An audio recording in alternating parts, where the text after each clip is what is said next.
Hello and good morning. So this is Jason Cavness. I'm trying to do something different today. Some of you might know me from my podcast with Jason Cavness Experience, where I talk to entrepreneurs, founders, and other interesting people.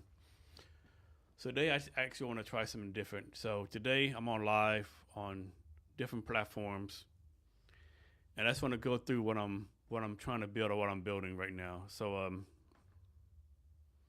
probably can't see this too good.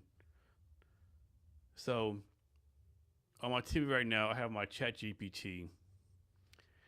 And actually, I'm going to switch this over. Hold on, let me see something. I'm still trying to learn all this stuff, switching around and stuff. If I can do a screen share.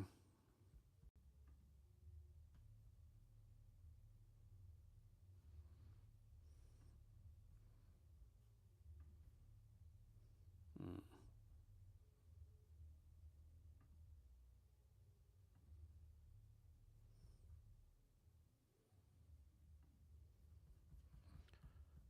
So that's not working.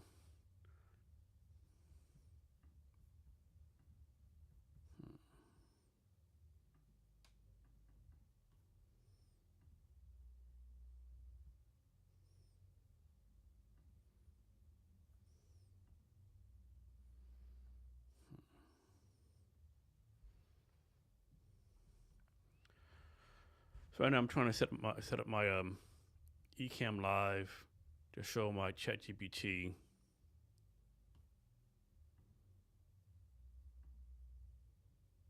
No, not that.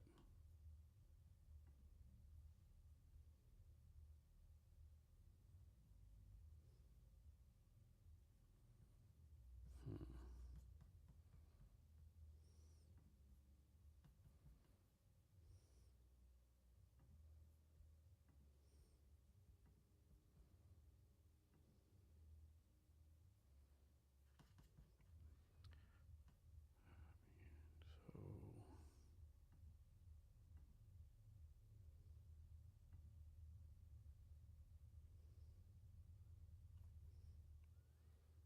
So edit, profile, source, camera, mic, overlays, recording options. Um, Share screen, preview mode. Hmm.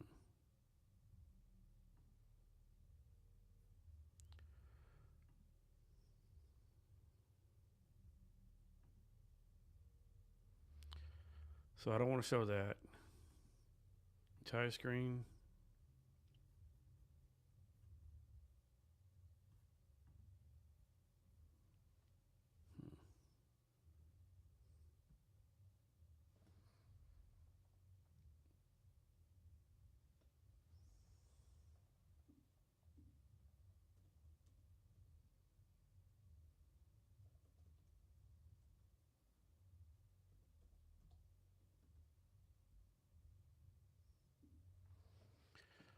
So right now I'm gonna check to make sure my screen is sharing with everyone.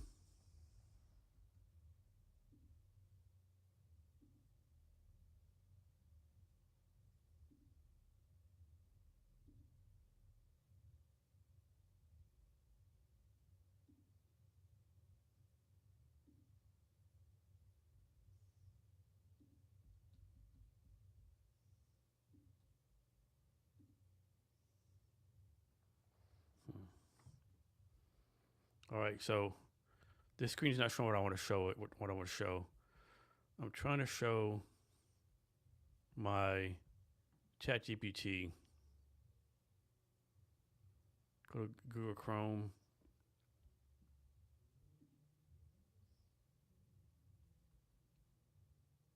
Hmm.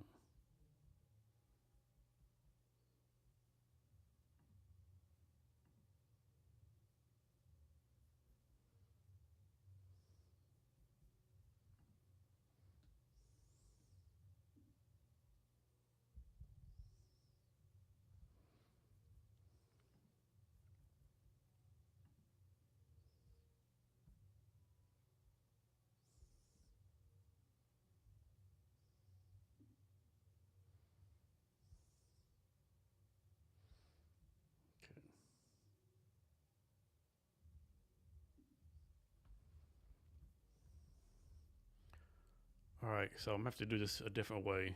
Um,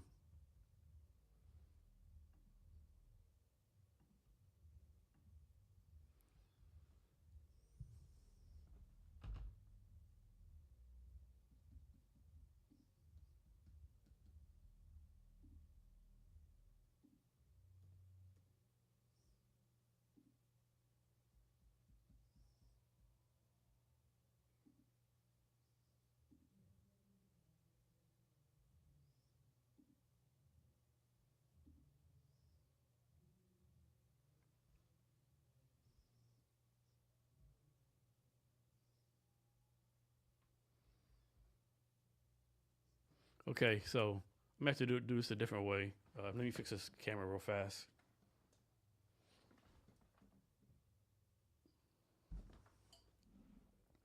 All right, so not exactly how I want to do it, but hopefully I can walk you through this. So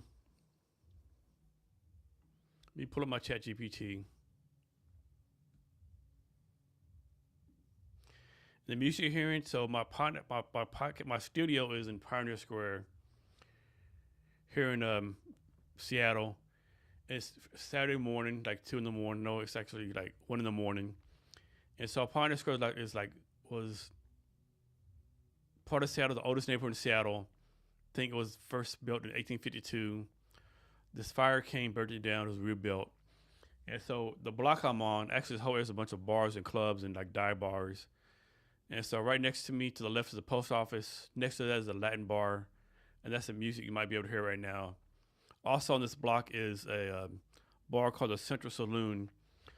So the Central Saloon has been open since 1892. It's had a few owners.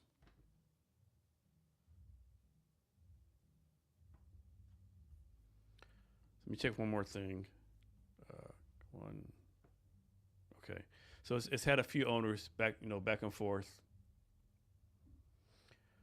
So one time, I'm definitely learning why some of these people have like different people having this out. There's definitely a lot to do with just one person. So back on track. So Central Saloon been open since 1892, and so it's famous for like where a lot of like Seattle bands got to start. Like Nirvana played there, Pearl Jam, Soundgarden, Heart. Any famously world known band got started there. And even today, they have live music every night. Usually like 2 or 3 bands a night, and it's pretty good. And what's interesting is like I don't go there a lot because the first band usually comes on like 8 p.m. and 9 p.m. I'm usually gone by then because like my bus ride or train ride is like an hour from here. So I really try not to be here that late at night. But when I do go, like a band will come on, and the music will be so good. You're like, what are you doing here, right? Like why are you not famous? Like why you're just so good, right? Another band will come on, and you're like, man, like you must have no friends because like you totally suck. Like what are you doing here, right? Like why has no one told you that this is not your thing to do, right? So this is something random. Um, so my tendency tonight is like try to do this live and just go through all the things I'm building. So first thing, one thing I'm getting used to now, like I do these live streams all the time on the podcast, but it's just me and another person talking, and I switch the cameras.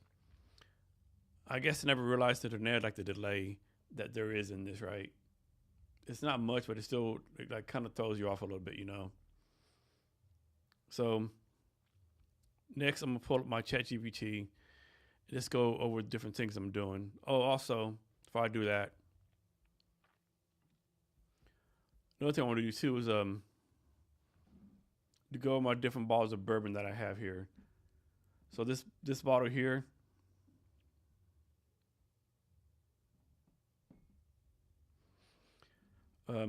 if you can see it, this was a gift to me from my daughter Janice when I retired from the Army back in 2015. Originally a bottle full of scotch, so she got me this. Has my retired rank, my rank and name, so Major Jason Cavness on here. And so what I'm gonna do too, while I'm doing this, I'm gonna do a little sipping, right? So take my first sip, and so this bottle is very special to me, for my daughter Janice. A very nice gift and the glasses. So this one is actually kind of rough because this is a blend of like 7 different bourbons. So we'll go over the bourbons later on in the day when I'm doing this talk. And so, uh, so this first one is 7 different bourbons. So it's a blend. Oh no, shit. Okay. So I forgot to click the Adobe Audition recording, so I just did that. So I lost that. There's so many things you got to do. But one of these days, I'll get the thing where I'm gonna have like a young Jamie, like Joe Rogan does, or a team like Mr. Beast or Gary Vaynerchuk has. So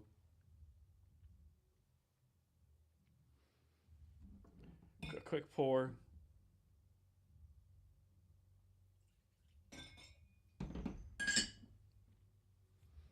Gives everyone out there. So I remember, right, this is actually kind of rough. So, yeah, that's kind of tough right there. Yeah. So that's a mix of Buffalo Trace, which that bottle's done. Bait and Blow, that bottle's done. Those two of my favorite ones. And Frank August, that's another favorite one of mine. Then 792 small batch, a bourbon called Boondocks, which is actually pretty decent. Then one called Baker's Kentucky Straight Bourbon Whiskey and Russell's Reserve. So my favorite bourbons are Frank August, Buffalo Trace, Bait and Blow, and I'm also a big fan of a bourbon. Well, it's actually a whiskey, Rebecca Creek whiskey out of Texas, out of San Antonio, Texas, and Valverde area. So I'm a big fan of Rebecca Creek whiskey. It's made of water, the Rebecca Creek in the hill country, so it's very good.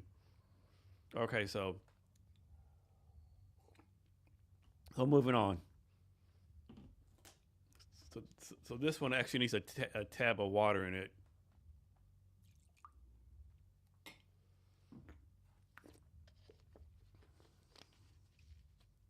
All right, so moving on. So what I just want to do today is, and mainly this is probably more for me than anyone else, is to go over what I'm building or trying to build, right? So retired Army officer, did 25 years, got involved in tech startups and different stuff. So just I'm gonna go through my ChatGPT and try to get organized. So I have a lot of things I'm working on. Some like kind of side projects, some in full force, you know. So first one is been to Vietnam 3 times, and I met a guy there named Daniel Shaw. And one thing that Daniel Shaw does is he has like apparel things, shoes and stuff. Maybe make this bigger.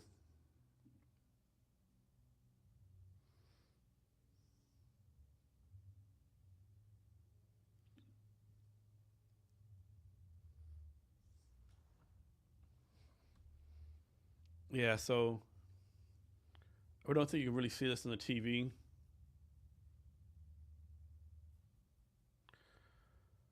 But right now it has some shoes on here. So one thing I'm looking at doing is starting a shoe line out of Vietnam. So I don't think you can see it on the TV because it might be too small. Maybe the camera angle is not good enough. Hold on, let me see something. See if I can make this better.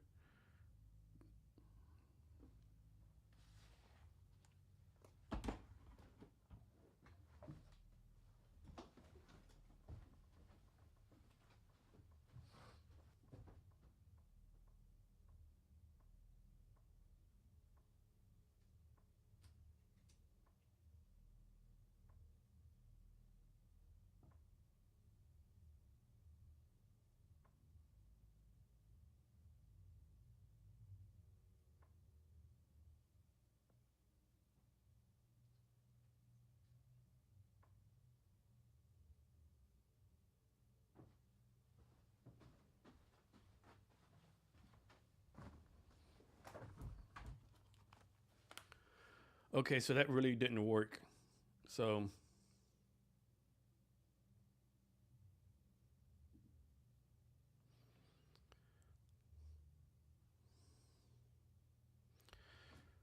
So that really didn't work. So let me go back to the ChatGPT. So one thing I'm trying to do, and I really wish I could show you, but I really can't. It doesn't like let me show you because I guess the camera's not set up right.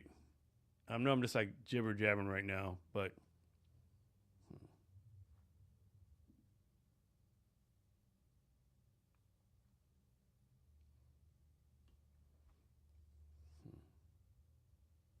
okay.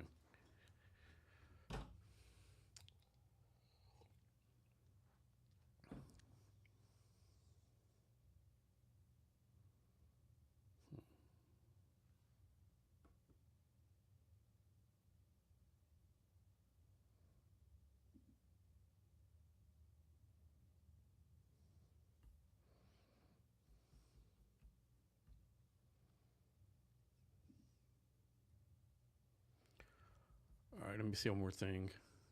Screen mirroring.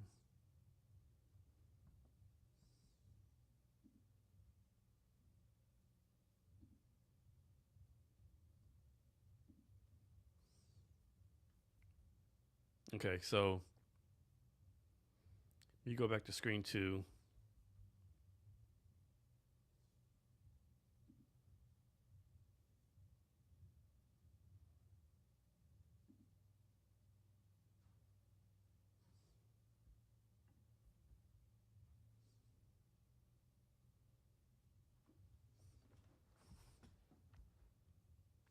Okay. All right, so I think I have this down right now. All right, so a friend of mine, Daniel Shaw, known for maybe a year, year and a half. He's from Brooklyn, New York. He makes shoes and different apparel out of Vietnam. So one thing I'm playing around with, I mean, it's like on the bottom of all my projects. It's probably like the one like way on the bottom.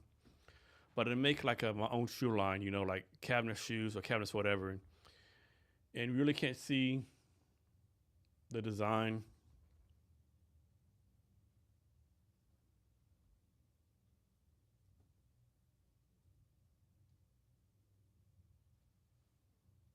Hmm. Okay,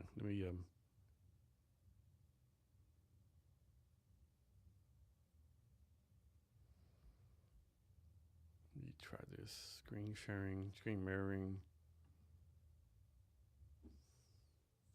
Okay, so that might help. So I think I was screen mirroring from the wrong. Okay, okay. So that might help. So I think I was screen mirroring from the. All right, so now I mute everything. Hopefully this is gonna work. So maybe okay, so you can see this better now. So these are the like different designs of shoes I'm trying to do. So basically my brand colors are orange and blue. So if you're a founder or startup person or in design, you probably know this. But when I first started doing this tech startup stuff, and I was building my website, and got with a designer, and we went through like the color, the number of blues I want, right? And like she said, I said, well, I want my colors to be blue and orange based on the color wheel, that kind of stuff. And the person was, that's all fine and good, but what um, number blue do you want? What number orange do you want? And I was like, what do you mean a number? Like, I just want blue and orange, right? Like, what do you mean? Like, do I pick navy blue, deep blue? What? And there's actually like thousands of numbers of blues, right? It's insane, right? I think my blues are 0017B and 0F4C81, right? So it's insane, right? So these are the, actually, these are like the color shoes I want to do, right? So different takes on the orange and blue. Um, I'm kind of make this up, but like in order to make a shoe in Vietnam, to include labor is like $10 to $15, right? And then you do the marketing stuff, and you can sell the shoe here for like $65. Of course, if someone gonna buy a cabinet shoe brand, like who knows, but that's gonna have to figure out later. But I'm thinking if I can do this, I can take advantage of being a, retired Army military, have my small business, veteran, disabled, veteran certification. And the research I did, that would help me get within like the AAFES, other like organizations or companies that, sell shoes. So that's why I'm trying to do that there. So that's a shoe there. All right. So enough about that. So next thing I want to go through is Sagittarius traits overview. So I'm a Sagittarius.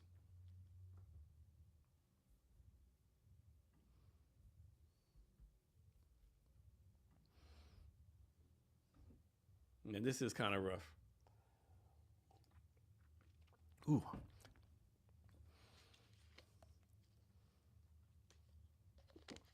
So mentally, I'm built kind of different. I'm a Sagittarius. I'm also an INFJ. And sometimes when I learn, those two things really don't go together, right? So like Sagittarius, and this is all from the internet, ChatGPT, different sources, right?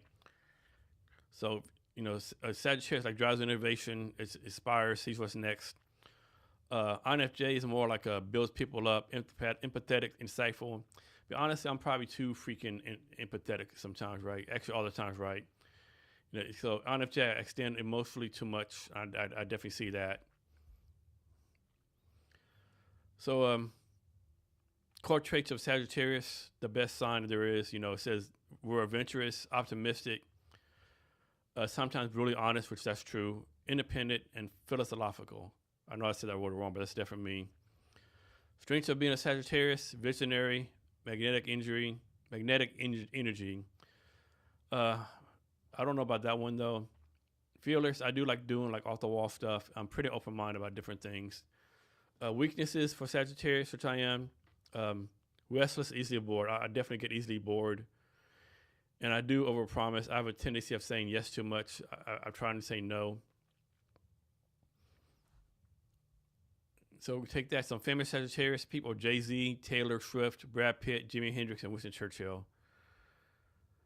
And then I said, combine like being a Sagittarius with INFJ.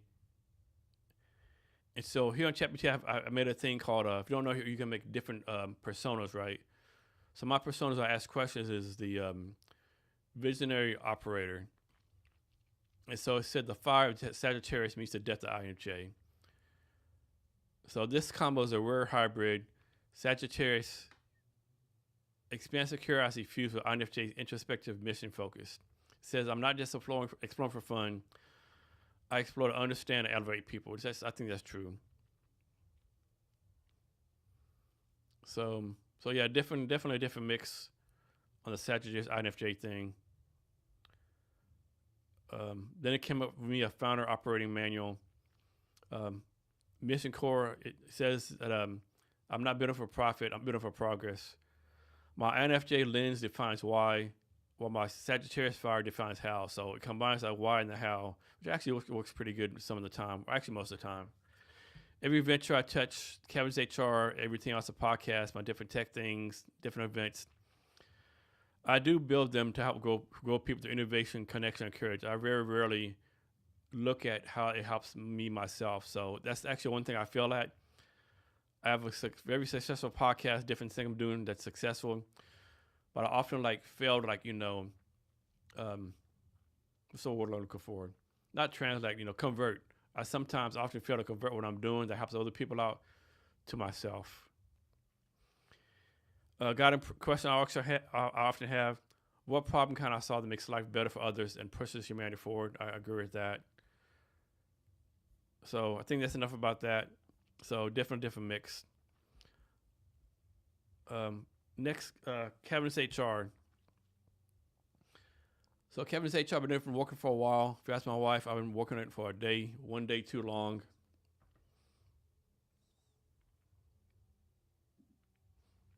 So how I got started, when I left the Army, I was on LinkedIn looking for a job, connecting with people.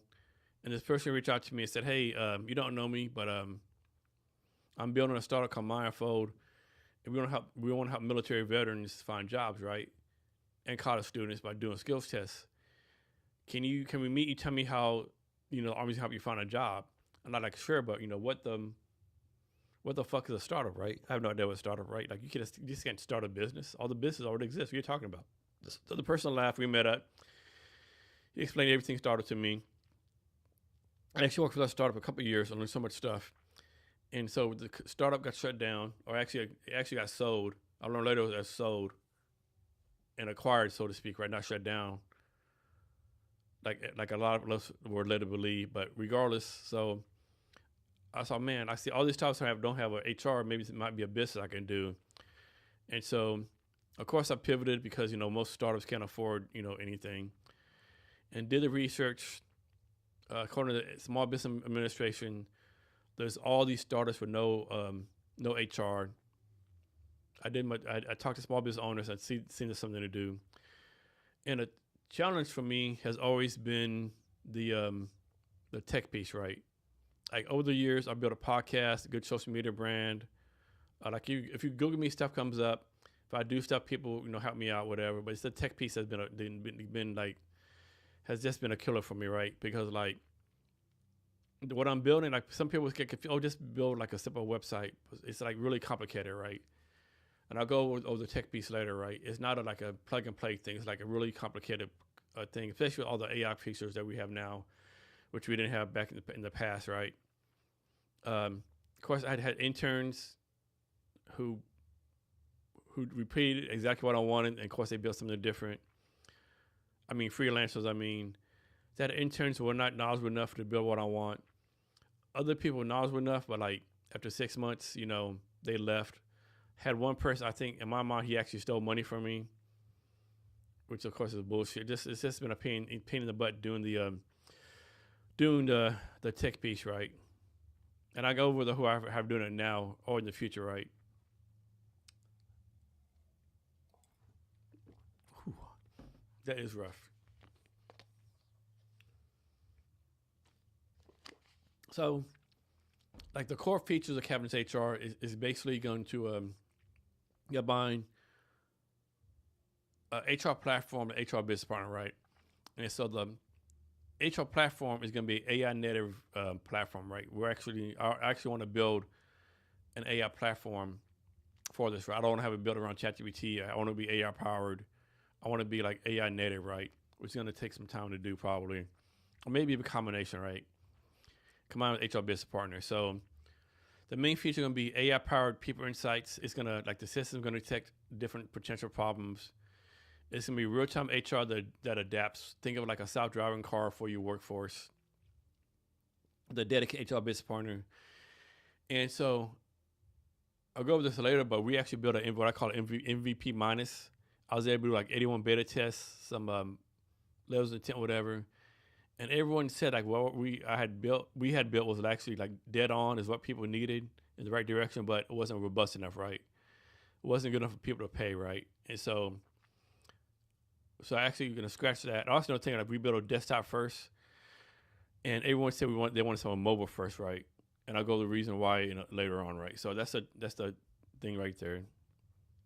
So next thing, one thing I do once in a while, I go on ChatGPT and put like what I'm working on, right?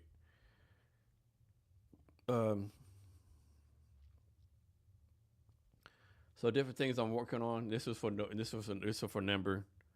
Working on Kevin's HR. That's the main subject. So everything I talk about is like kind of going through Kevin's HR. All the side projects for like we're talking about Tech Bank, doing software like business development for them, trying to get their customers. For Earth VC.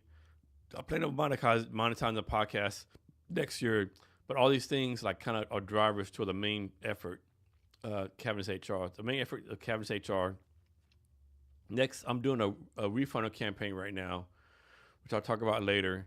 So in the past, I've tried to raise money. I've actually raised $35,000 a couple years ago through Kevin. Big shout out to Kevin. Thanks to him. But as far as like actually raising money from angels, like I know a lot of people say to go to angels and stuff, but like especially here in Seattle, more like small business bankers, and so that didn't work. So I'm in that part where like I need customers for traction to show the investors to get tech, but I need attraction to get the investor. So it's this vicious cycle. What's it called? The self-licking ice cream cone, I think, right? So I'm in that part right now. So I'm raising a refunder, and if you want to learn more about the campaign, you're going to go to the link tree.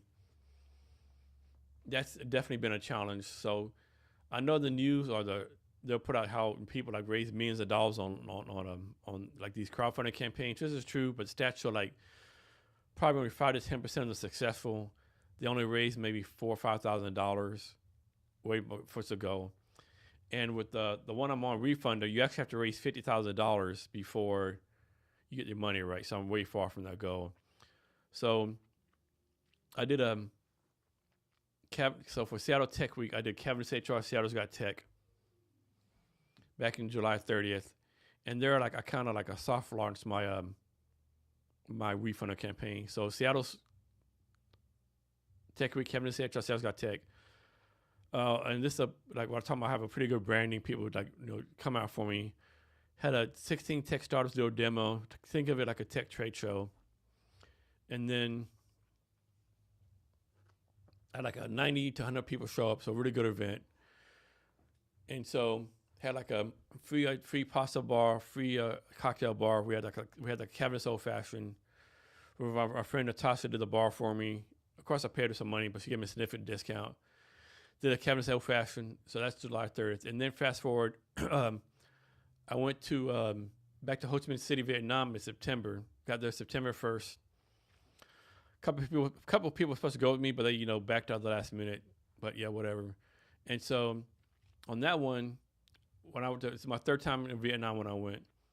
First time was September 1st to September 10th, 2023. That time I connected with a lot of people, VCs and tech people, all different business people, right? And so I went again in November 2024 to February 2025. And that time I actually did my podcast. I did an 18 in-person podcast. And I did it at Earth VC. So Earth VC, they invest in deep tech, future tech things, climate tech, carbon. I can't think of the term right. Carbon is like when you decrease carbon. So I did the podcast there. Had a great time. 18 podcasts. So I built up a really good community in Ho Chi Minh, in Vietnam, Ho Chi Minh City specifically. And so when I went back for that month, I actually launched my Refunder there. So I did like a Ho Chi Minh City Refunder launch at my guys, Marquise Ryan's bar, Alibi Bar and Brunch in District 3 in Ho Chi Minh City. So Marquise, he's like a retired Air Force veteran, been there for a few years. So I did my event there. Had like I think like 40, 50 people showed up. Had took care of drinks, food, whatever, and then not food. I think I just paid for beer for everyone, and did a quick pitch. So I did that. So stuff like that's going on. I'm still working on the Refunder campaign. So any help from anyone from my Refunder campaign, I really appreciate it, right? If you go to later on after this stream, if you can go to refunder.com/KevinsHR, you'll see all the updates, everything I'm doing. So things with the I'll go over that later, I guess. So I'm also trying to build. Actually, I'm trying to build a Vietnam U.S. Tech Bridge. What I'm doing is like with Tech Bank, and we'll talk about that later, is helping U.S. startups, U.S. companies use Tech Bank for software development, right? So speaking general terms, developers in the U.S., development teams are charges like $100,000 in the U.S. If you're lucky, they're working 30 hours a week. If you're lucky, in Vietnam, like software developers with Tech Bank, other ones will be like $30,000 a year, and they're working 56 hours a week. And Tech Bank charge a little bit more because like they pay for they're paying for the admin costs, the employees, the benefits, recruiting, all that kind of stuff. You can't find like developers in Vietnam for as cheap as $1,000 a month, but they're kind of junior, which have to take a risk. But there's other ones like senior ranking, not senior ranking, that's not military, but kind of senior, and they're charge like maybe $1,500 a month. So, but with Tech Bank, everything's vetted. They have like a team of 150 developers. They built products in Asia, Europe and the Middle East, and I'm helping them find customers here in the United States. Also, I do the Jason Cavness Experience podcast. It's a top 2% podcast, number 81 tech podcast. It's actually surprising to me how good it does. It does. It's actually like kind of takes me by surprise. Like now, I only do them in person, but I get like at least 5 emails or 5 something a day from different agencies or people like, "Hey Jason, great episode with so and so, blah blah blah blah blah blah. Uh, I have a great guest for you, John Bob out of Denver, right?" And I always tell them, I only do in-person podcasts, which kind of makes me wonder if they even look what I'm doing, because like I haven't done a Zoom podcast since like, man, 2020 March. My first in-person podcast was like March 19, 2020. So I haven't done a Zoom podcast in 5 years, right? So when these people ask me like do Zoom, it's kind of like throws me off. Like, did you even look at anything right? At anything? So there's that, yeah. But it's crazy. Like, so that happens. Back to Vietnam, I did 18 in-person podcasts in Vietnam. I have like a list of 135 people want to be on the podcast in Vietnam. So the plan is go back there after Tet in end of February, beginning of March, and get a like set buy a whole new set of podcast equipment. Leave the new podcast equipment here in my Pioneer Square studio, and take all my old stuff to Vietnam and set it up. And I'll go talk about more of that later. And then you have a pretty significant backlog of people who want to be on the podcast. So I got brain lock. So let me change it up real fast. So let me switch up my bourbon. So I'm gonna take this off. I'm gonna move it away. So next one I'm gonna try is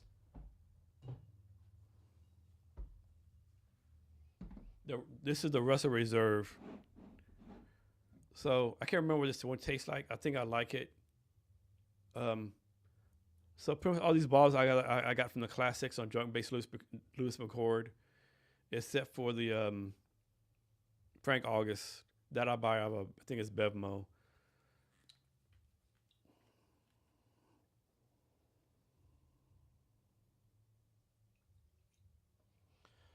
Just a little teeny pour.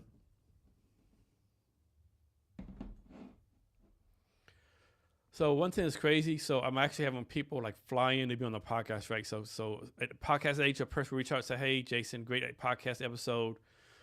What do you think about Tom Brown being on the podcast? He does this and this." So I'll look him up, from the information they sent me. I do a LinkedIn stalking, and I'm like, man, this is actually be a great guest, but man, like this guy lives in like Los Angeles, right? So I put on the hey, he'd be a great guest, but man, I only do in-person podcasts. I leave it at that. Most times people like, I don't hear back, but then like 5 times now people reply, "Oh, no, that's no problem, right? Let's schedule it, right?" So it's like, it kind of blows my mind that I have people like flying in being on my podcast. And actually, the next person coming on the podcast, let me give him a quick shout out.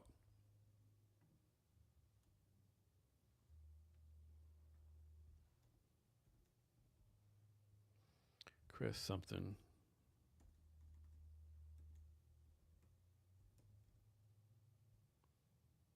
Hold on.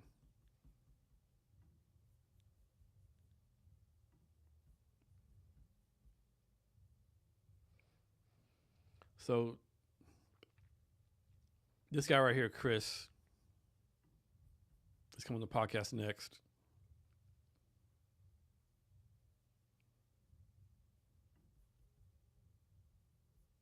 Shit.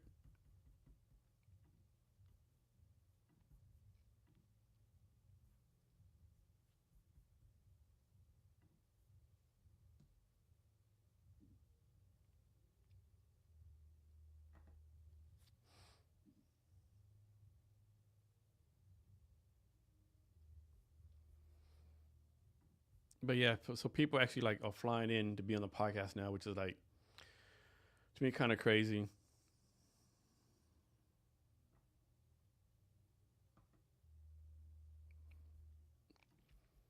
but I'm actually gonna attempt to monetize it starting next year, a couple of months. So what I do now, someone comes to the podcast. It's like a 2, 3 hour, 4 hour podcast. My longest one's been 5 hours. And people say, like, how can you talk to so long? I like people want to talk about themselves. Of course, having like 8 bottles of bourbon on the desk, that kind of helps too. Speaking of bourbon, let me take a sip of this Russell's Reserve. Okay, that's pretty good. I like that one. A little bit of a bite to it. Actually, more than a little bit. So, quick joke. I often tell people, my people who I was around early in my life kind of failed me because, like, I drunk Jack Daniels and Jim Beam for way too long.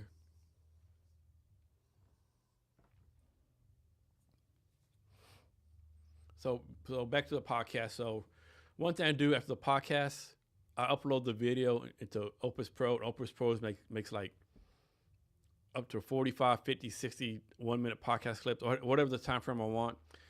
And so I take those clips and I put like in the past I'll put my logo, whatever. And I would like send all these clips to like the people on the podcast, right? Basically for free, right? I give them all this content for free. So what I'm doing in the future is like, I will never charge for a podcast, but in the future they want like these like 1-minute videos.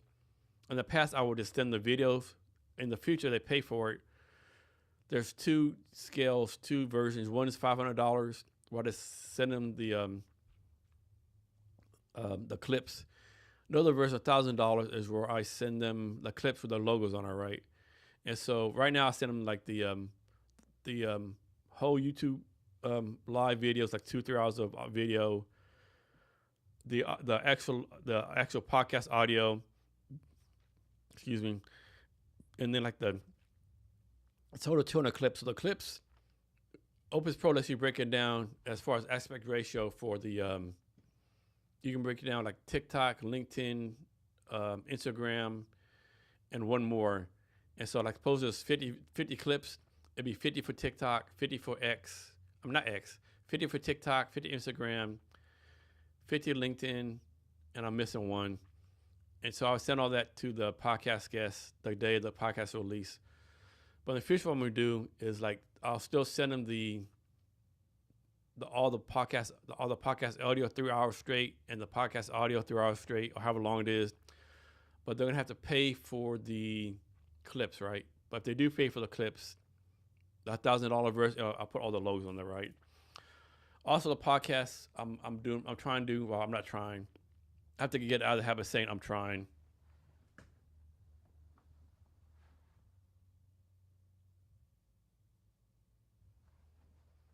All right, so TikTok just restricted some of my life because I'm drinking alcohol, which I get that.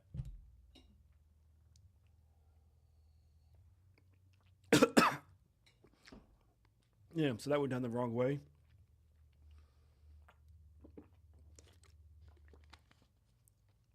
Okay, where was that, man?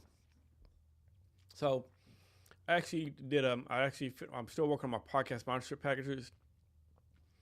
So I have packages where I like do different things on the podcast. I'm trying to get ad sponsors. So I did a basic template, different pricing, and so basically I see it work is like a podcast. The podcast will be paid by the guest, or if not the guest, a sponsor, right? Obviously, the sponsor would be better.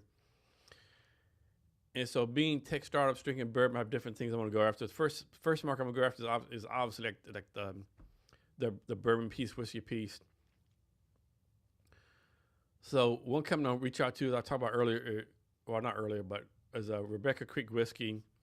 They're out of not Bar Verde, Texas. They're out of Bar Verde Street in San Antonio, only 10 minutes from Bar Verde. Bar Verde is where my cousin lives, her and her family. So that's the first I'm going to go to. Actually, I like Rebecca Creek Whiskey. So having people reach out to them. So that's the thing for the podcast. But the podcast is definitely doing more well than I think. It's actually like people reach out to me about it all the time, which is kind of interesting. It's still like kind of, it kind of like it still like takes me by surprise when I see someone and say, "Oh, I know you. You have the podcast." So that's kind of like I don't know. So next thing,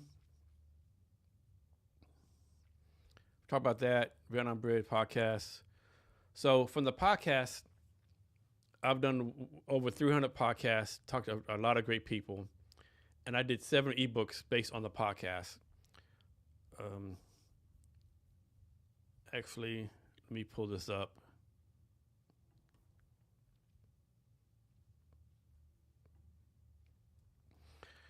I know I should know these titles by heart, but I mean, I don't. So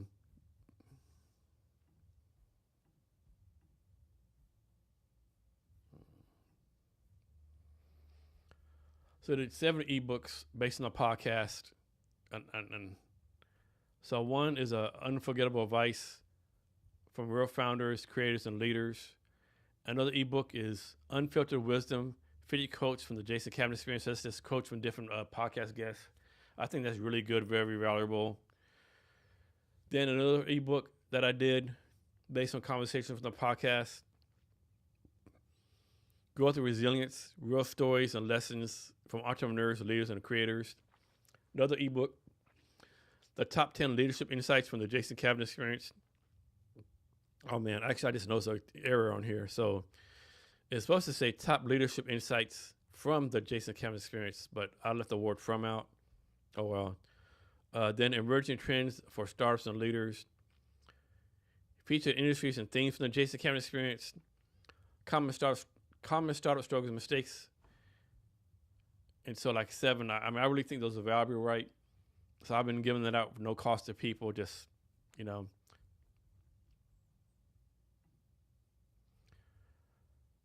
so with that, the plan was like use it as like a sales funnel, like give that to people, and then they have come to my website or different places.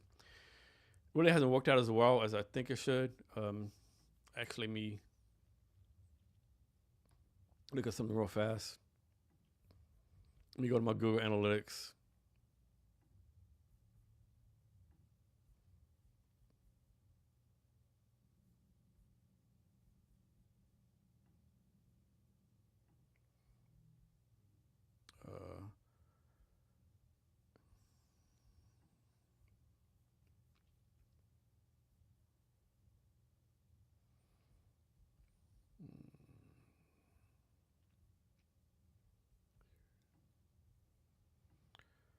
So in the last 90 days, I've had like a 1.2 thousand hits on my ebooks on Google Analytics. But of course, I have no idea what that really means, like how many actually convert, all that kind of stuff. So yeah.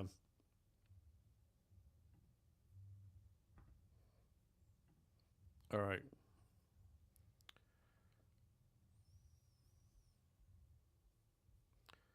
So back here, so that's the ebooks. I've been trying to give those out. And so I'll probably keep on these out for the next year and then do another series. Another thing I'm doing is I'm like, so Earth VC, like I said, there are future tech, deep tech, climate tech VC firm out of Ho Chi Minh City. So I got connected with them when I went the first time, September 2023, probably August, July. I was reaching out to people on LinkedIn to connect with people. And I connect with, I'm going to say his name wrong, Hoang Ho. And so I met with him at Earth VC, met some people there. Fast forward to summer 2024, my good friend Kevin said, "Hey, Jason," and that's why I went with him and his wife Mina to Vietnam the first time. And so he's like, "Hey, Jason, we're going back to Vietnam and to get remarried in February. Can you be in the wedding?" I said, "Yeah, I'll be in the wedding." So wedding's February 6, 2025.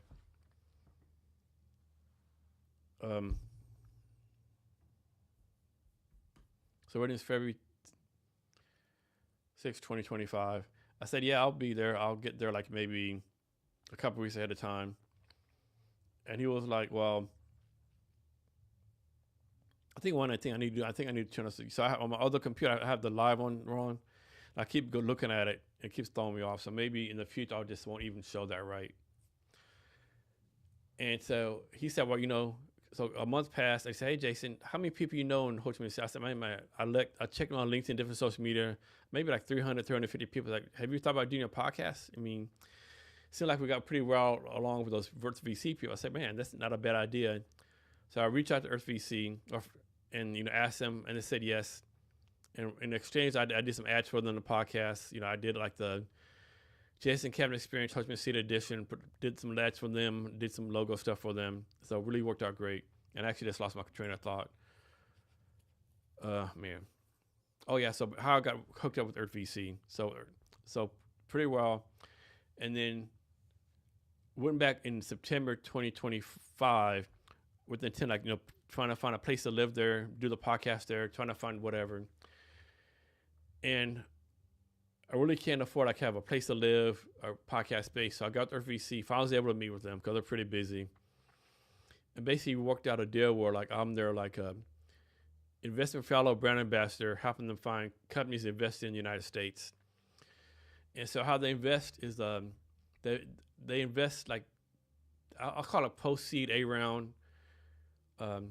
They invest anywhere from $200,000 to a few $1 million, and you need preferably a annual recurring revenue of $200,000 or more. But one thing that you definitely have to need if you want to get investment from Earth VC is you have to have a tech person, right? Like a deeply technical person, right? You can't be some intern or outsource, someone on the team. And actually, I think it has to be a co-founder. I think it has to be on the founding team, has to be very technical, right? You have to have a PhD in biology, a data scientist, very, very technical, right? And they invest in pretty interesting startups. They do have a couple of startups here in the United States.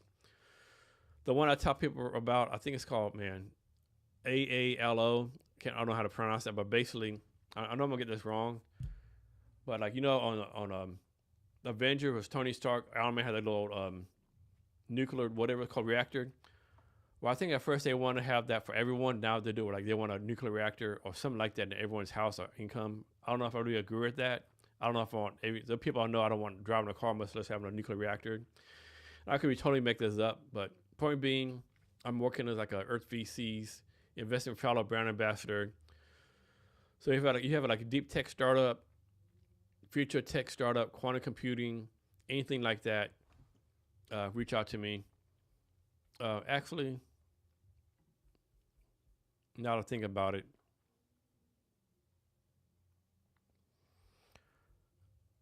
let me pull up their investment thesis.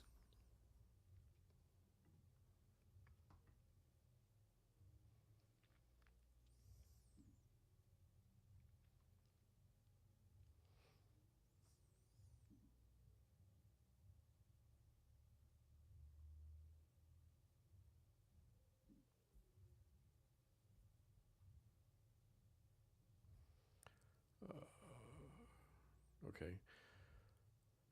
So Earth VC, they're a science-backed deep tech VC investing in both solutions to decarbonize emerging Asia and beyond.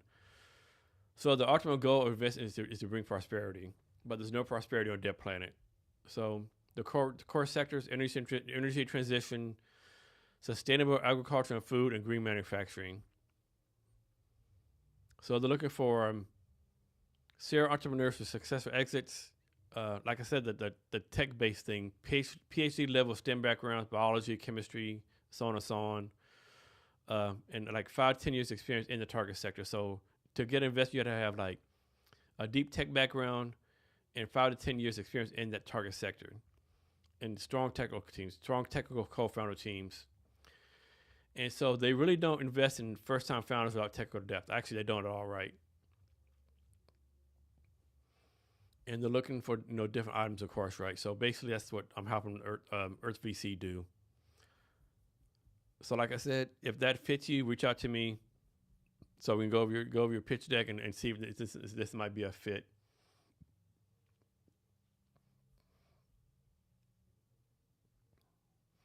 So another thing I'm working on too, after 2 years, I was finally able to get my senior disabled veteran certification, right? So government contracting, there's billions of dollars, actually trillions of dollars in government contracting.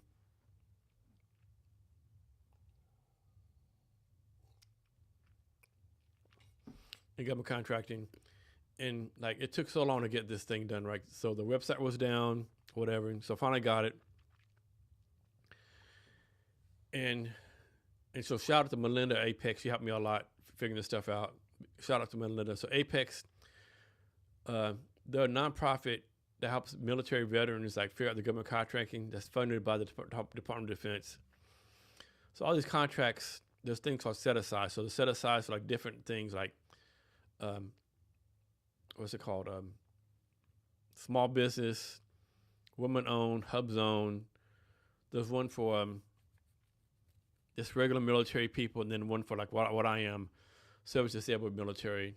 And so all these contracts have to like have set aside a certain amount for all these different set asides, right? For example, here in the state of Washington, the state of Washington government has a set aside for 3% for service disabled military veterans.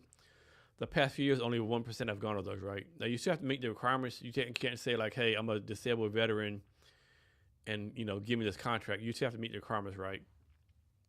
And so with that, the plan is to win some contracts and use that money to pay for the development of Kevin's HR. So I haven't actually put a bid in yet. I'm actually putting one bid in like in a few days for a big contract here in the state of Washington.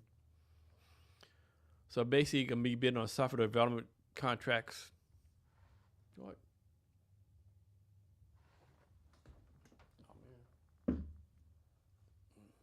And so,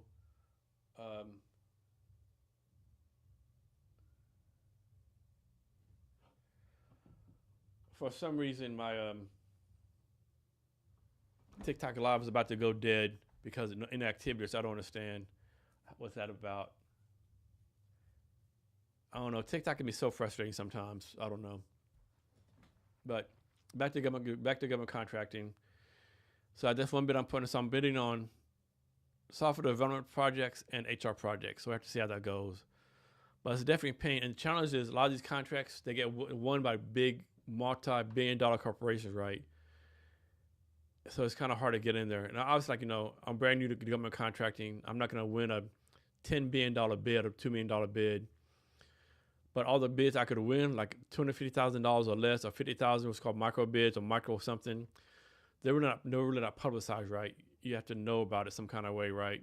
So it's kind of frustrating, right? But once you get in, right? So I have to go deal with that.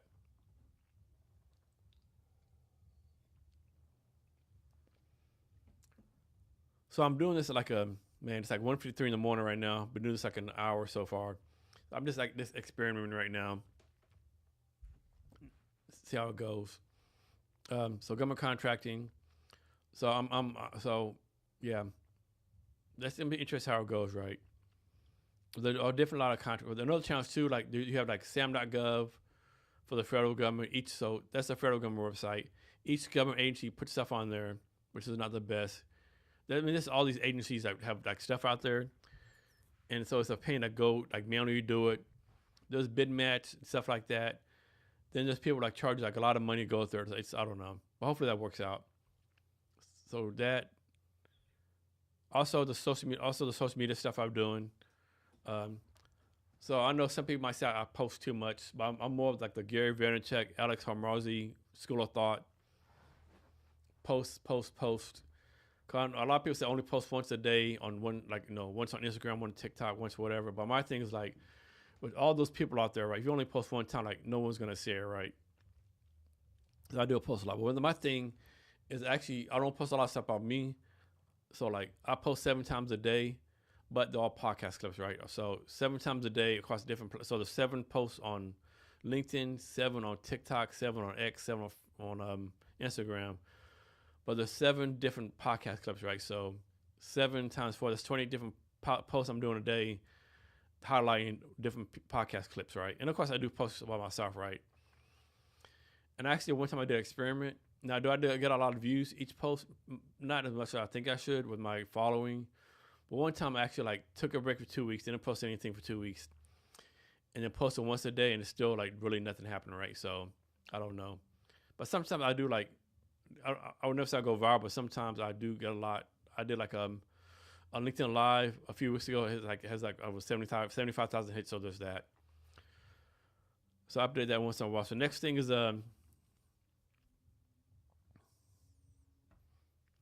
this comes up.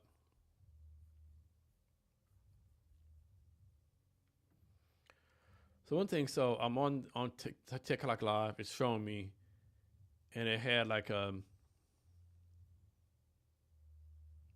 it said we're about to leave because you're not active. So I don't know if there's something I'm supposed to do, like waving my hand over there. I don't know, right? So next thing I want to go over is my. Let me pull up to the top. Cabinets PRD.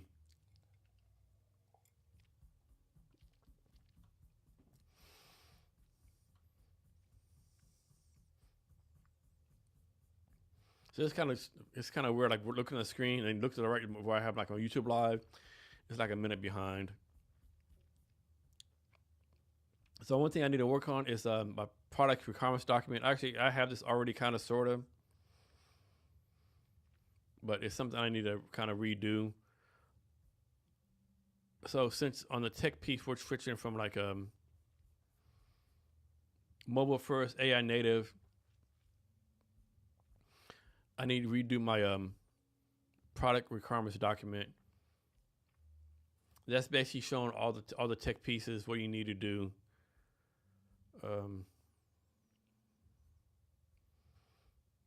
me see something.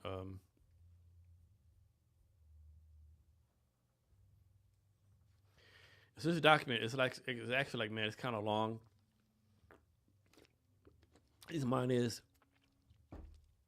Mine's gonna be up to 100 pages long. I don't know if it's supposed to be that long. So go to the different sections. Man, this is freaking long. Actually, I'm not gonna go over this right now, but I'm working on a product requirements document. Actually, man, let me make a note of this. I'm actually going to that's what I want to do. I do want to do a live stream on this later. So make a note, live stream product requirements document. I think it'd be an interesting live stream, but not now. So next thing, okay. So one thing I put out the Earth VC, and so I pulled all the events in Seattle for next month, and there's a lot of tech events in Seattle. Actually, Seattle, there's something going on every day, right? But in February, there's nothing going on, and so I sent a proposal to Earth VC to do a event here in Seattle, like an Earth VC tech event, right? And so plan is like basically copy what I did in July, but instead like so in July for Kevin SHR Seattle's Got Tech, it was just a generic tech event, right? Anyone could apply. So I had like 15 tech startups. I think like 55, 60 people applied. But so instead of doing that in February, like do like a specific, still do like a tech trade show like I did, but only have like startups that Earth VC might invest in, right? But with this one, I'm gonna need some support from Earth VC as far as financially. So I already have like a list of like, man, 45, 50 tech startups to reach out to. There's like so much things here to do in that space. So there's like potential startups in like energy and industrial deep tech, agri-tech and food systems, water sensors. There's incubators we could reach out to for this potential event. UW Commercial Labs, Clean Energy Institute. There's just a plethora of potential startups you could do for this event. But the plan is like, so 1 July, so Earth VC rotated, gave an in-kind donation of 1 hour for the winner to do like the pitch. I had like different prices for this one. I want to do. I need Earth VC's help. Is like have like the winner maybe not get an investment because you shouldn't get $100,000 investment just for running an event, but like maybe like something like some kind of like maybe it's $10,000, $20,000, but something is what I'm looking to do for that. So another thing I do is so on ChatGPT, I think it's called Rebuild Daily Ops Chat, right? And so I do every day. Let me go back a day. So let's go back to Go back to Thursday, right? So what I do, so this is on Wednesday of this week. So what I do, I take notes while I'm doing stuff, like nothing like minor. Like I don't put down if I send an email or did a call, but if I did like, if I built a project or did whatever, I make a note and then I take that, copy and paste and put in my ChatGPT. We build daily ops chat, right? And I'll say, hey, I did this on Wednesday, right? And then so ChatGPT will take it, capture what I did, make comments, and then it'll give me some focus for the next day, right? So like for actually, let me do this right now. So let me add did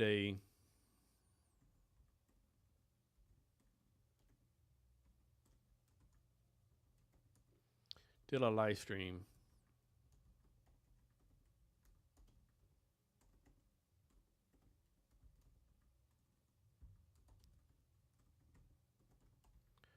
So I did a live stream covering what I'm building.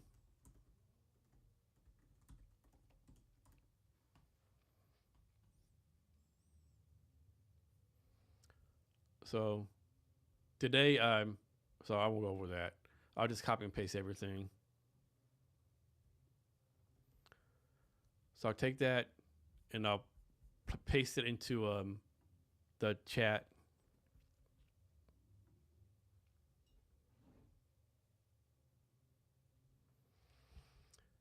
So I was thinking, so ChatGPT, this AI stuff is the greatest, right? I know some people say it's making people dumb, losing their brain, but I just don't see it. I think it's making me smarter, and typically how you use it, right? So I pasted in what I did for today, Saturday. Well, actually yesterday, Saturday, November 28th. Gives a quick recap. And this is good for like sometimes I think a lot of us, especially us building companies, we tend to forget what we're doing. We tend to forget like, we're actually making progress. So this, for me, that's good for me. And that's a lot.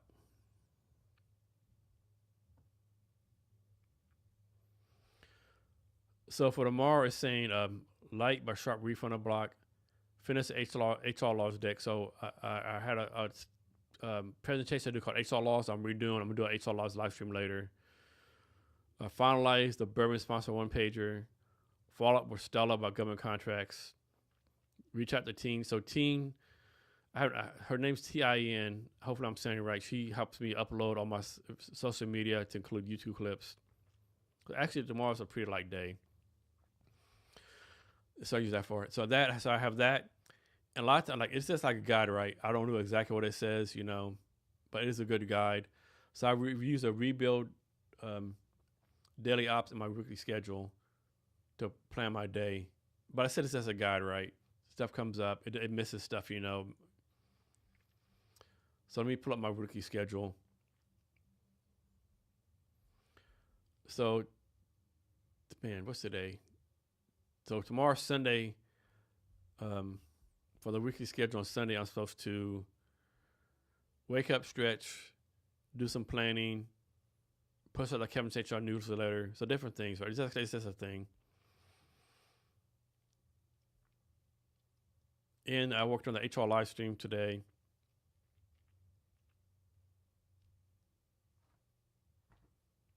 So different things. So let me change the bourbon bottle again. So let me get rid of this Russell Reserve.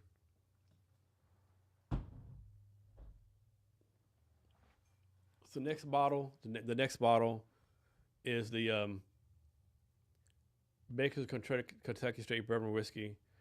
So I usually have like 8 bottles of bourbon on here. And what I do is when I go buy bourbon, I usually buy 4 at a time. I'll buy 2 bottles that I already know that I already like, and I experiment with 2 other bottles. Sometimes experiments pay out good, and sometimes like not so good.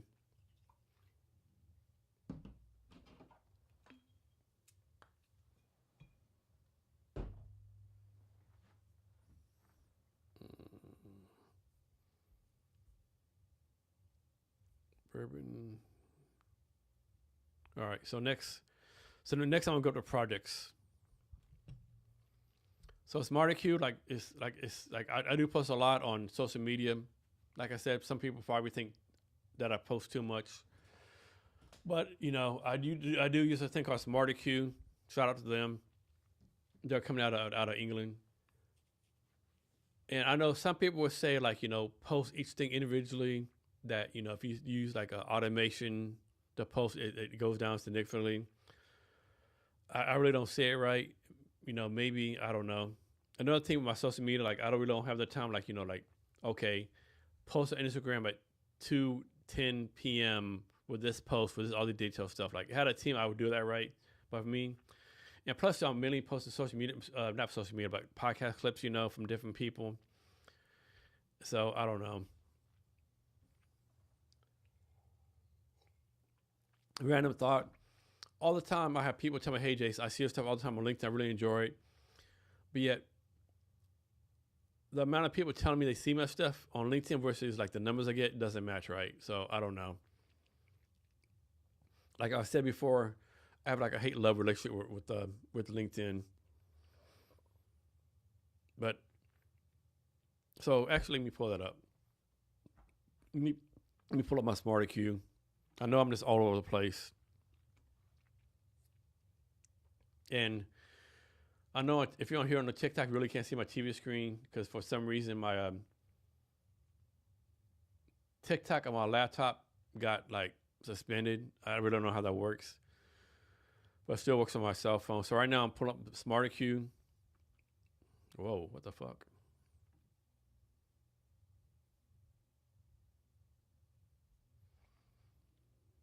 So I have like, for some reason I have 615.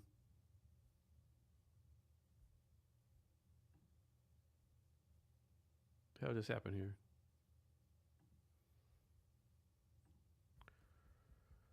So let me send Teen a message. For some reason, I have like 615 social media posts in my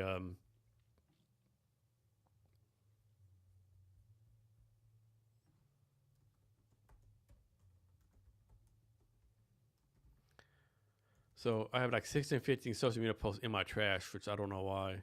So I'm gonna send her a message asking what's going on.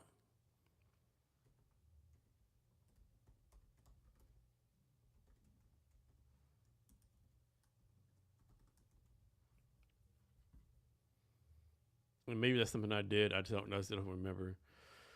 So SmarterQ.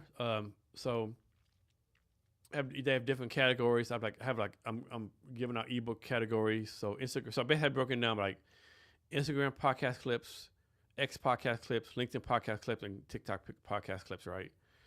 And so you can break it down by categories. You can break it down by posting plan, different hours. So I try to do once a month. I'll go and like, of course, we're singing with a ChatGPT. I'll put like my current. I put in like my current posting plan, the engagement I got, and then it'll like make a recommendation, right?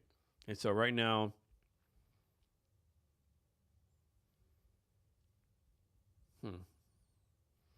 I post like twice a day for the ebooks. So I do a post for the ebook club, not ebook club, like the ebooks, the Refund the Builders Club twice a day on each platform.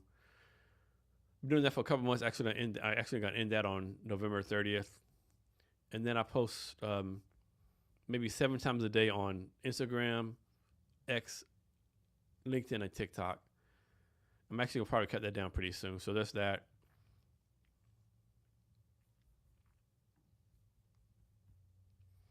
So back to ChatGPT. So that's how I do SmarterQ. Big fan of it. Like I said, if I had a team like like all these people, I could be able to do it. So next one. So podcast social media. With this one, this project, I use this to help me figure out like what to charge for my podcast sponsorship. And so first, I'll charge like a few $100s, but it's like with research from ChatGPT and different places, like I need to charge a whole lot of money if I am able to get podcast sponsorships. So this next one, Canvas HR. So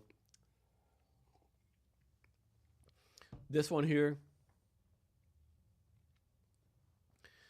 is just like a deep dive on my Canvas HR tech startup, basically going through everything like go to market, design, engineering, product roadmap, um, doing the pitch deck.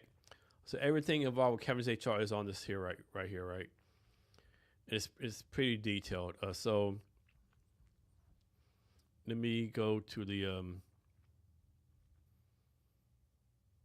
like a really intense cybersecurity plan. Let me pull up the tech stack. One thing I wish ChatGPT had was like so a lot of my chats like pretty long. I wish you could go into this like, and maybe you can just go into your chat like, hey, and they'll say like go to blank and it goes there, right? So like my tech stack is pretty intense, right? So the front end is like it's got reactive native TypeScript, Apollo client, React navigation. I'm just reading stuff off right now. And honestly, most of the stuff I don't have no idea what it is. But like I'll tell people I'm the most non-tech person you know. Like I'm confident I could like run or project manage a group of developers, but can I code it? Probably not, right? So there's Amazon, Cognito, Tailwind, different frameworks, the back end, different things, right? And really a robust cybersecurity plan, right? A lot of stuff is like Amazon, different stuff like that, right? Let me go back to Kevin's HR. So that's all the Kevin's HR stuff.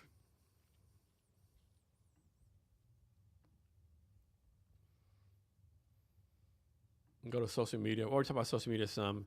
So with the social media, what I do is I'll go in here and like, so example, I have it broken down like different social media. I'll go in there like, hey, how can I improve TikTok? How can I improve these different platforms and what I need to do? And of course, all this stuff I do, I don't really have time to do it, but it's all like in the backwards plan, so to speak.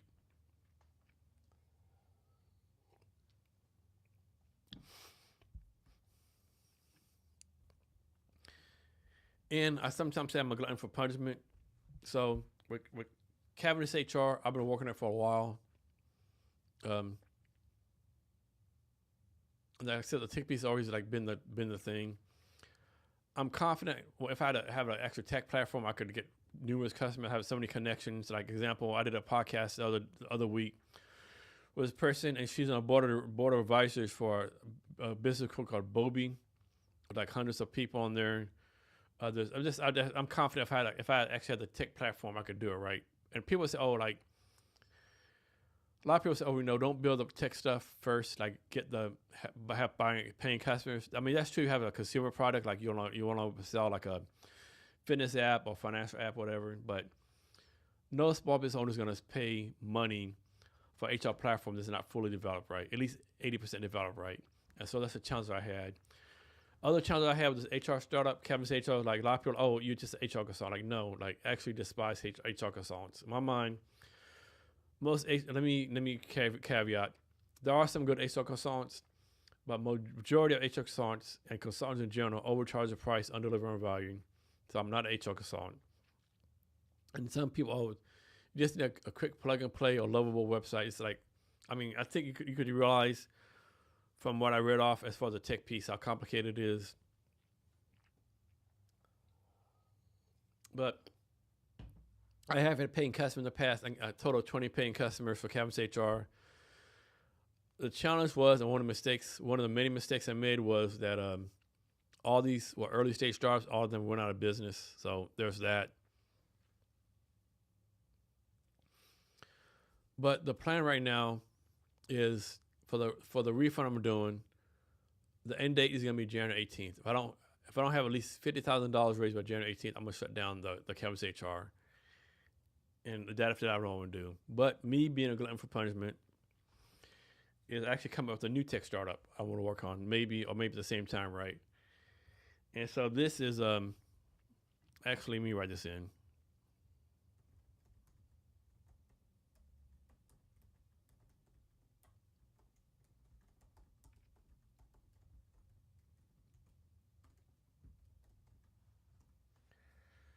So this new tech startup is going to be like a combination of LinkedIn creators. So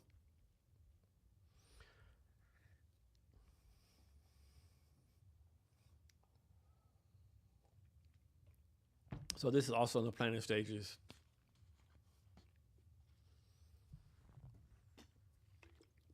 So the name for this new one is either going to be Arclane or Alvaro, I think. So this new tech startup that is on my, like on the back burner, like planning stage, right? Is it's going to connect founders, military affiliate creators, development teams, operators. Basically, it's going to be a place for builders, right? It's going to give every user an AI-powered daily stand-up so their work goals and progress is auto-organized. It's going to match people based on real work, not resumes. It's going to use proof of work clips, tasks, and collaboration signals. It's going to have an opportunity board that surfaces projects, gigs, teams, investors, and collaborators. It's going to be curated and AI personalized. So basically, it's going to become like a portable operating system for builders. And builders can be like people building creative stuff, development stuff. I mean, builder is pretty expansive, just like creative is pretty expansive. And so basically, be able to track work, find talent, share updates, and share progress and plug in the community. So basically, like a platform for talent, deal flow, and partnerships. So like, yeah, what's that going to be? I really don't know yet, but it's something like on my back burner. And actually, based on what I've been doing, is like between my experience in tech and startups and events and podcasts and connecting people, this might actually be a better thing for me to build than the Canvas HR thing.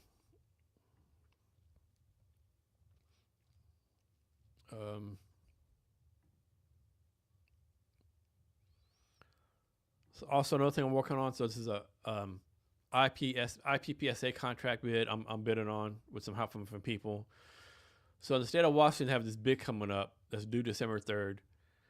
And so pretty much so how it works, they're going to award 48 contracts to anyone. And then 48 contracts, 11 categories, like penetration testing, IoT, policy development.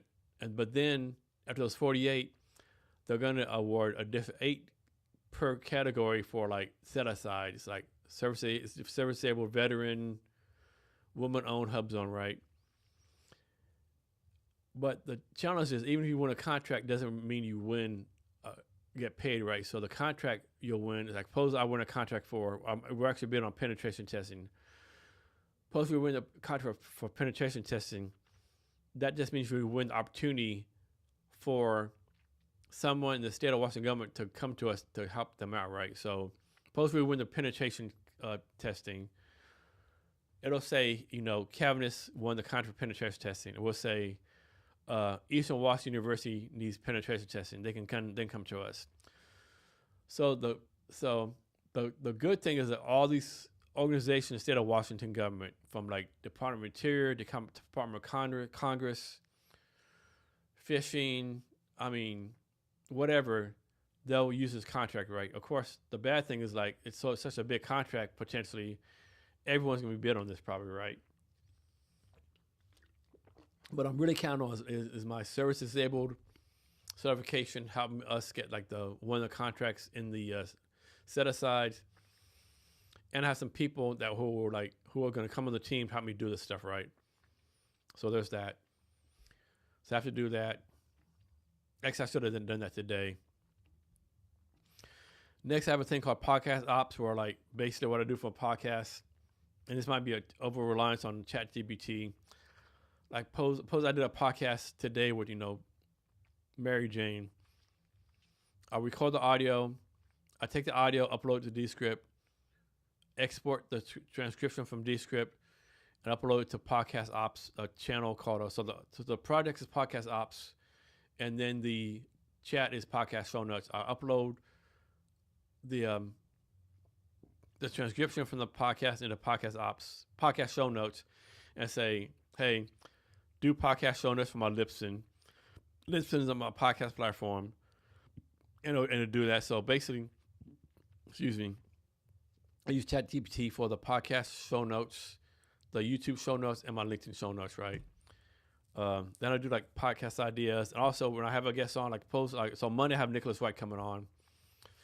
So tomorrow I'll like upload his bio, upload his LinkedIn, and I'll say, hey, I'm doing a podcast with Nicholas White of Thinky, blah, blah, blah, come up questions. And of course, I don't ask all the questions. I kind of cut half of them off. I'll do my own research and I combine them right. So yeah, that's why I do like that. Next thing,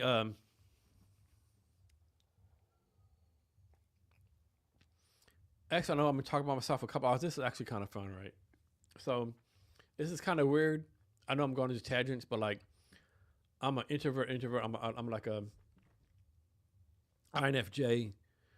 I mean, if you believe the internet and the different experts, only 1 to 3% of us are INFJ in the world.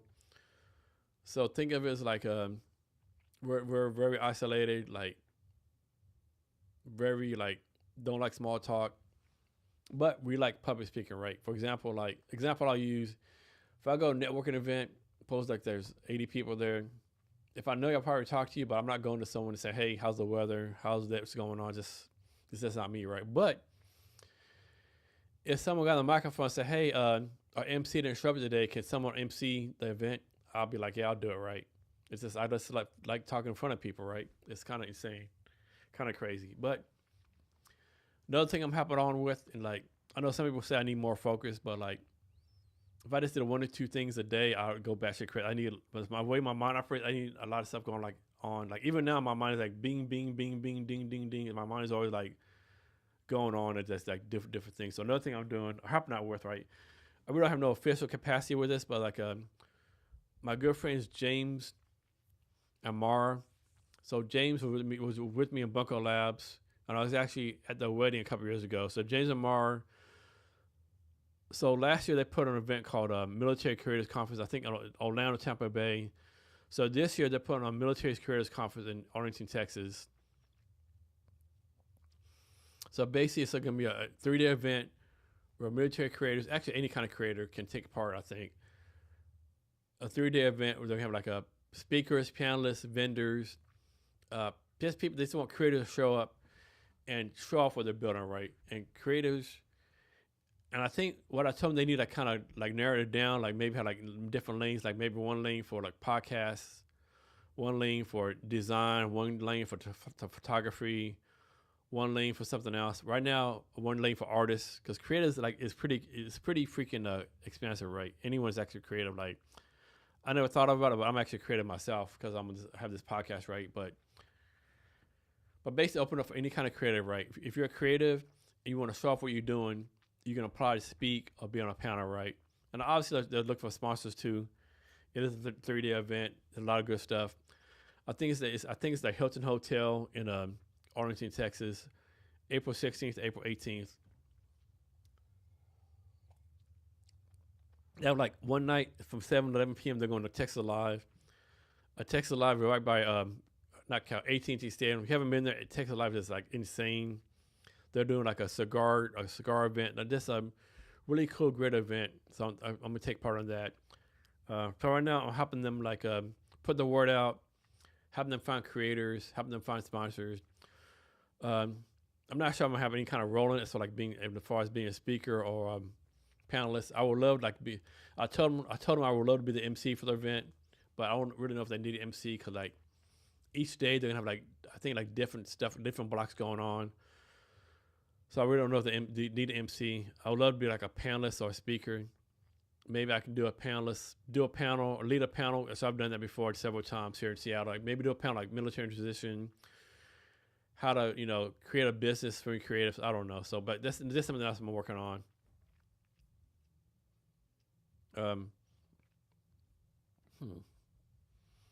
So we haven't talked about TechBank yet. So TechBank.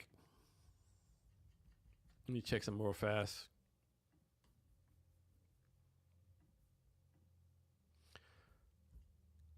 Oh man, I don't know if this is working. So TechBank. So I originally met Stella from TechBank. When I was there from November 2024 to February 25. And they wanted me to like do some business development for them, work some stuff out. It didn't really work out that time. So I went back in September, met them again. This time it worked out. So with them, the plan is help them find customers in the United States, right? And so they can do anything from build simple websites to enterprise level AI, LLM things, and they actually prefer like more complicated stuff to do.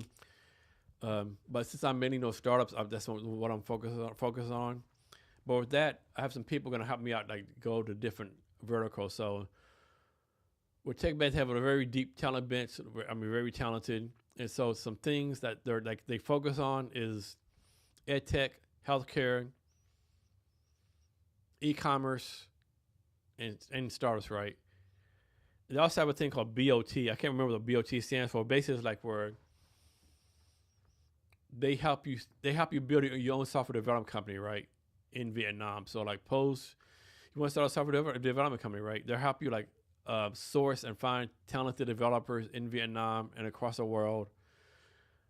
They vet them, train them up, do other stuff for you, and then they'll say, like, suppose you say you want a development team with 20 people building Python AI, right? I'm making that up. They find these people for you, they vet them for you, then transition for you, and then they give it to you, right? Of course, that's kind of costly for you, right? It's not cheap, right? But still, it's a good progress, right? But yeah, so I'm helping them find customers in the United States. We haven't done a lot with that. It's mainly been like me researching government contracts. I have reached out to a few startup incubators recently, like 5 of them. I do have someone in the Houston area who has experience in fintech. He's going to start reaching out to fintech companies in Houston. There's like 2,100 fintech companies, so there's that.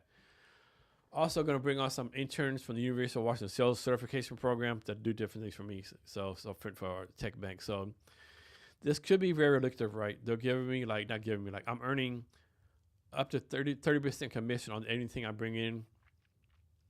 Of course, for that, I might give some away to close the deal, but yeah. And plus, like Stella's just a very good person, right? I'm a big fan of hers. Like I said, all the stuff I'm doing, Tech Bank, government contracting, Earth VC, podcast, all this is like drivers to bring in revenue so I can pay for developers for Tech Bank. And I know people might say, hey, well, if you're doing it for Tech Bank, how come they just can't build it for you? Like, it doesn't work for like that, Like, it's Vietnam. It's strictly pay for play, right? There's no, hey, do this for 10%, do this, and I do something else in the future. It's all strictly pay for play, right? I mean, that would be nice, And one thing, for one thing with Earth VC, so I'm the investment fellow, brand ambassador, helping them bring in like well, not yet. Hopefully I can bring in like 1 or 2 startups they can invest in. But we would have to talk about what I get for that. Of course, I'm basically getting like a free office there. So when I did the podcast from November to February of this last year, November 2024 to February 25. So let me wave my hand at TikTok to make sure they see me on screen, whatever, so don't shut me off again. So they let me use an office on the 3rd floor, very nice office, different size. So the plan is I'm doing this investment fellow brand ambassadorship I'll use the office again. Actually, if I understand correctly, I'm gonna have the office permanently full time. But we haven't talked about what I actually get, right? Because like it is a lot of work. So let's suppose I bring in a startup, they invest like $3 million. Like what do I get? Do I get like 1% of equity, some money? So that's one thing we really haven't talked about, right? So I need to do that with them. Next is the refunder. So I really want to talk about the refunder because I always hear that you really can't talk about like fundraising or restreams, or not restreams, like refunders or crowdfunding on TikTok that they'll like cut you off or whatever, So let me think what else. Anything I should talk about. So let me finish off this Western Reserve real fast. This is actually a lot of fun. I actually enjoy this.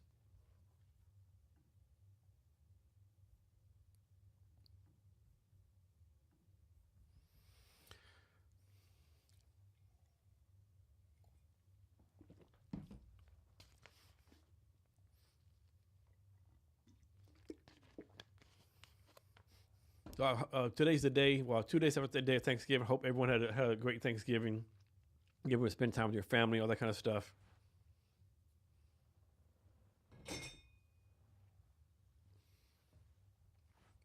So the next one is a Boondocks. This is one I experimented with, and it's actually I thought it was pretty good.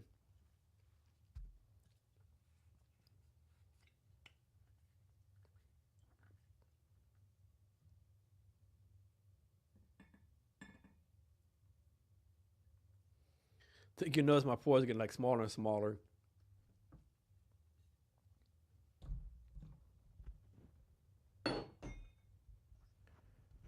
So the podcasts I do are a lot of fun. Like, it's not mandatory. People drink. Some people drink. Some people don't. Obviously, the people who drink that is people who drink, that is a whole lot more fun. Obviously, I think the craziest podcast I did, one of the craziest, is like me and this guy were drinking like a bottle of bourbon. That's a good time. I'm trying to think if there's anything else I need to show y'all before I shut this off. I have no idea how long I've been here. I think I've been here like 2 hours.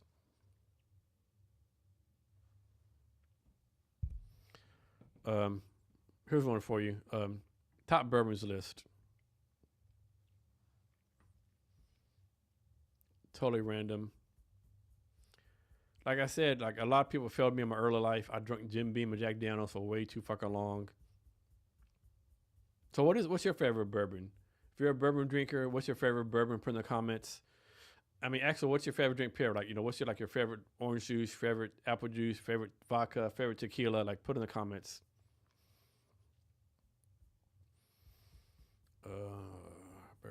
Bourbon.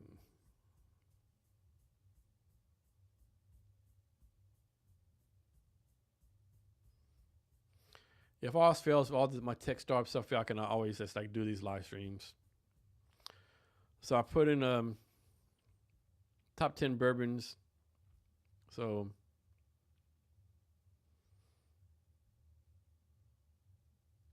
I can't remember. I think top 10 bourbons according to ChatGPT and my input.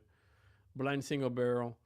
I know a lot of people say Blanton is like overpriced and overhyped, but man, it's just, I don't know. It just tastes so good, right? It is a heartbeat. It is like, should be paying like hundreds of dollars. I went to one place, they want like $50 a shot. Is it like worth that? I don't know. Somehow it blew up. Of course, with bourbon, they make bourbon like years and years in advance, so like there's no way they can make more. Shout out to Smokey Joe's Cigar Bar in Fife, Washington. They always have Blantons all the time, somehow, some kind of way. So Blantons is a favorite. Buffalo Trace. I'm a big fan of Buffalo Trace bourbon.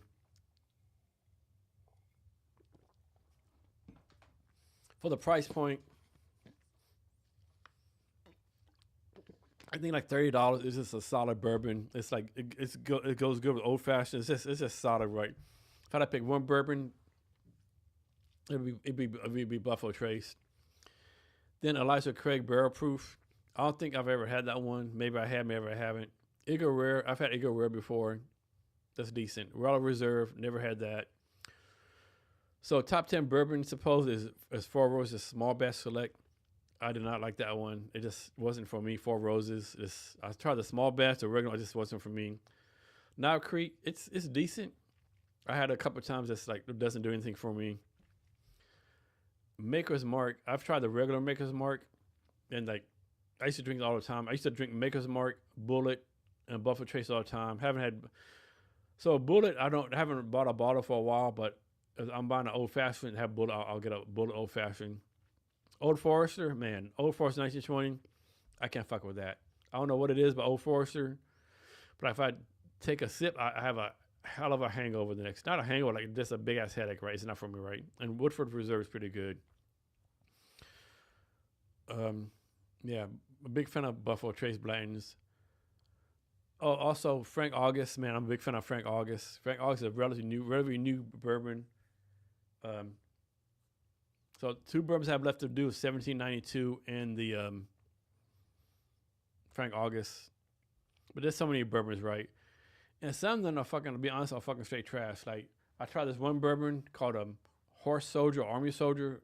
And man, it was just fucking, it was like a veteran-owned bourbon. Man, it was fucking horrible. Another one a lot of people like is Angel Envy. I wasn't a big fan of it. Like, I don't know, didn't do anything for me. Think what else? There's so many bourbons, right? It's the reason I did this top 10 bourbon list, like, to kind of figure out what bourbons to reach out to. And obviously, like Buffalo Trace, their national brand, I can't reach out to them. So I think the two bourbons I'm going to reach out to as far as like trying to get podcast ad sponsorship is going to be Rebecca Creek out of San Antonio, Texas. So with them, with Rebecca Creek, their bourbon, actually they're called whiskey. I guess in order to be a bourbon, you have to be made in Kentucky. So Rebecca Creek whiskey is actually using water called a Rebecca Creek. So Hill Country in San Antonio, Hill Country is like San Antonio, Austin area. Curve Rose, Warren, Fredericksburg, this area, a lot of like limestone creeks, aquifers. So Rebecca Creek, they get the water to make the bourbon out of Rebecca Creek, right? So I'm definitely gonna reach out to Rebecca Creek to see if I can have them do the podcast for me, do a podcast ad sponsorship, do ad placements. I mean, I think it's a good fit, right? So let me go to my schedule next week. So today's November 29th. So December 1st, I do a podcast with Nicholas White of Thinky Inc. So basically, Think Inc. They put this thing around your head and reach your brain waves in a kind of way. 10:30, I have a meeting with I'm gonna say his name wrong, Tavashi Benton. So he wants to learn how to use expats or people from Vietnam for his startup. Have a meeting December 3rd with Elizabeth Marion. We were in Bunker Labs together, and a podcast with Liz Galloway on December 4th. My birthday is December 18th. I know I'm probably slurring my words right now. Birthday is December 18th. Be 58 years old. And one thing I was talking about my podcast is like, it's like the older I get, the more not more focused maybe, but more drive I have, right? Like if you told me at like 25 years old I'll be doing the stuff I'm doing, I'm like, man, I don't know. I'll be like 58, 57, that's old as fuck, right? I just be in a rocking chair, but it's not me, right? Think what else? So let me take that off. So this is a good rundown of everything I'm doing. Now that I said out loud, it doesn't really sound like it. Actually, when I say this out loud, it doesn't really sound like I'm doing that much.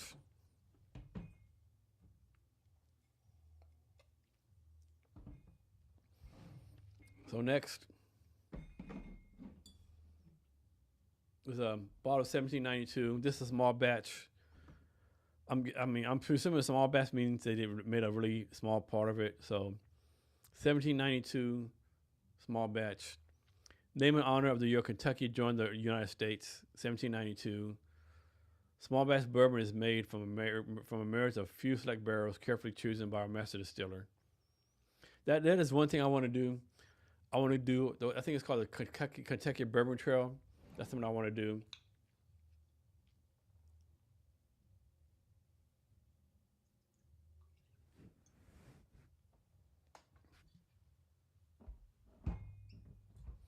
There's just so many things I still want to do in my life, right? I mean, time is short, right?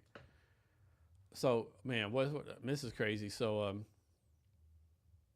so I was watching this Cat Williams, Theo Von interview, right? They're talking about time, and Cat Williams was like, time is a construct, right? You have enough time in the world to do everything right? Like Cat Williams, actually a good point. He said, like, if someone told you tomorrow you're gonna die, right? It's like right now it's like 2:39 a.m. on Saturday morning. If someone told me right now, hey, Jace, you're going to die at 2:39 Sunday morning. You have 24 hours. That is enough time to do a lot of stuff, right? Now, obviously, like, money would be a factor, right? If I wanted, like, go, I don't know, deep sea diving, like, on wherever. And actually, when you think about it, money wouldn't be an object, right? You just fucking take out a loan on your good credit or whatever. Maybe you go to freaking, like, a money shark or fucking gangster get the money to do what you want to. Like, you're gonna die anyway. What does it matter, right? But yeah, so there's that. So, well, think about it. I do have a lot of backup guests, but I'm always looking for interested people to talk to. Like, I just learned so much on podcasts. So, if you're in the Seattle area, or actually if anywhere you want to fly to Seattle or be on my in-person podcast, like, reach out to me. I've talked to anyone. I've had like brain scientists, U.S. Olympians, people who ran for Washington State governor, Mayor Bellevue, artists, painters. I've had like this random people, veterans, nonprofit people. I mean, yeah, I just had a good time on this podcast that I do. One thing I joke around. And say before I started a podcast, my IQ was negative 20. Now it's like 185. Cause I'm getting so smart through osmosis. And people ask me like, Jason, what's your favorite podcast? I always say like, you know how Tom Brady says he'll say like, what's your favorite Super Bowl victory? He said my next one. So I'm the same thing. Like when I'm asked what's my favorite podcast, I always say the next one. It's always interesting and like people say different things and stuff comes up you didn't expect, right? Like the last podcast I did with Kate Edwards. So Kate Edwards, I can't say the name of the company. It's like Geo something, right? So basically, she has games like make sure to have the culture stuff right. So obviously, if you're doing a game about Japan, you don't say anything negative about Japan. So she does that. And so like we talk about Sasquatch, Loch Ness monsters, all kinds of crazy stuff. I've been the podcast we've talked about is God real or aliens real, psychedelics. It's just it can go down to rabbit holes, right? And those are usually the most fun podcasts. I don't know. This is a good vibe, right? Hold on. Hopefully you can see this. So, um,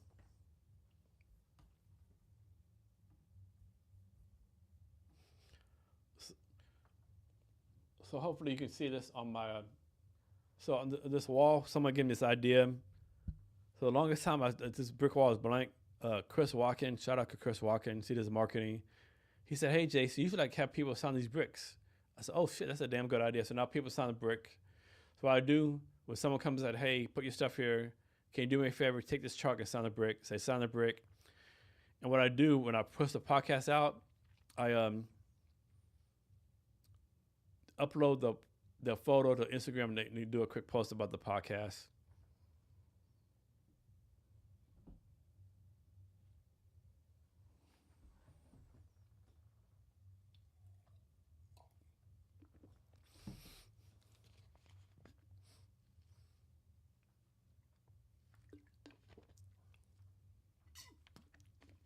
So, what's your favorite live streaming? What's everyone's favorite live streaming podcast? Live streaming. That's what we're looking for. What's your favorite live streaming platform? I know some people love TikTok, some people love YouTube, some people like different ones. I don't know. I'm a big fan of TikTok. I just wish they would stop banning me from the desktop. I don't know. So last one,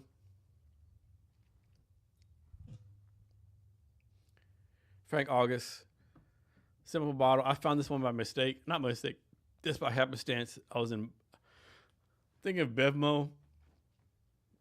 I saw this. Like man, I was like, this is simple design, only the name. Like it's like really elegant. Small batch Kentucky straight bourbon whiskey. So let me check this out. I tasted like it was so good, right? It's like to me, this is right up there with Blanton's. It is kind of expensive. I think the price point is $90, so it is up there.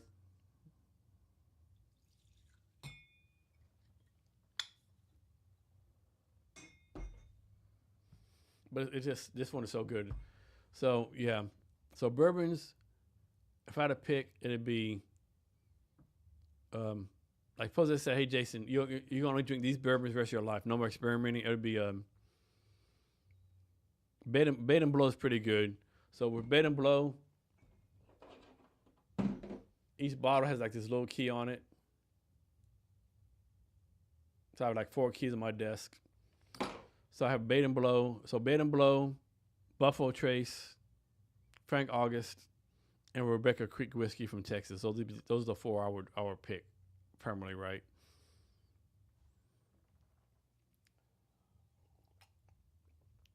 That's good. All right. So let me go back to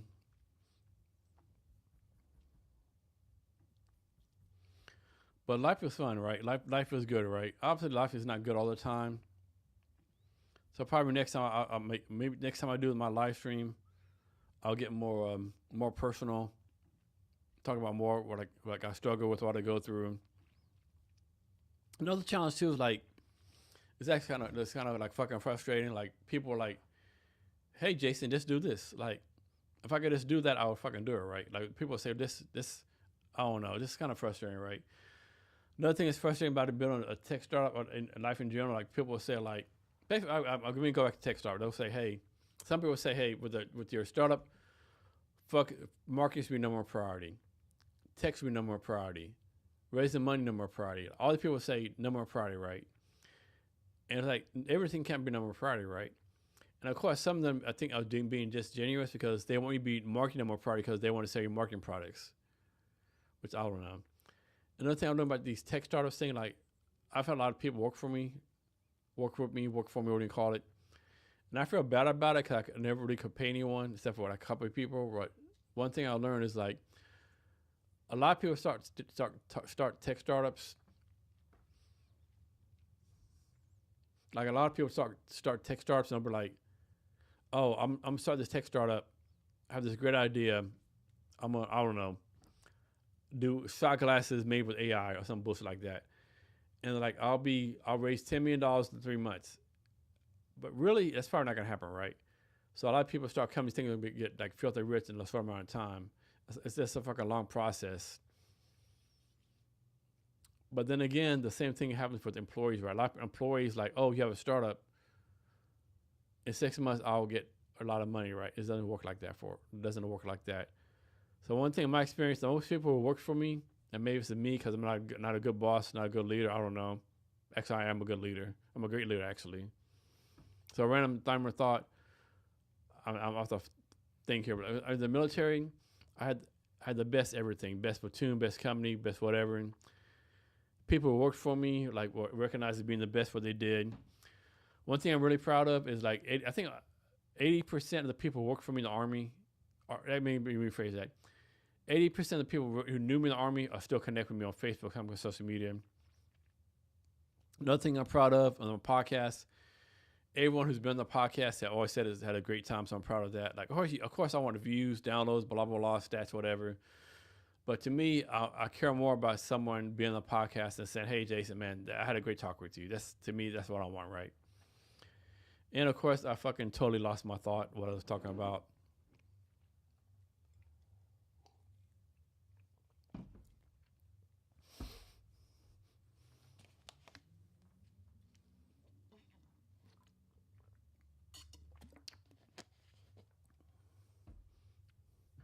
Oh, man. So let me think what else. Oh, man. So tomorrow's probably going to fucking suck for me. It's like 2:48 in the morning right now. So actually, I'm going to go ahead and close this out. I want to thank everyone who was on this live for me. Totally random. So doing a live at like fucking 12 in the morning to 2. Doing a live from like 12:30 in the morning to almost 3 in the morning is probably the best idea. Probably not a lot of people watch, but this is a good learning experience for me. This is actually a lot of fun. So of course the thing is with time, right? So like I'm doing the Campus HR refunder, building the tech, doing this, doing that, like helping people do stuff. Like, do I really have time to like do a live stream once a day? I don't know. I think it'd be fun, right? But like, man, when would I do this live stream, right? And what do I talk about, right? Like, I would love to talk about science, tech, psychedelics. I would love to talk about the effects of LSD, marijuana on military veterans. Like, I said on my actual podcast before, I'm not saying every military veteran does like psychedelics, but pretty much every military veteran I know does it, right? Pretty much every military veteran I know is like uses like edibles, smokes marijuana, mushroom, something for like to help them with depression, PTSD, or pain, whatever, right? I would love to talk about that. I would love to talk about science, like so much stuff I would like to talk about, right? Which to me is like fucking insane, right? Because like I don't like talking to people, right? But I love talking. I love doing the podcast. It's just insane, right? I don't understand, right?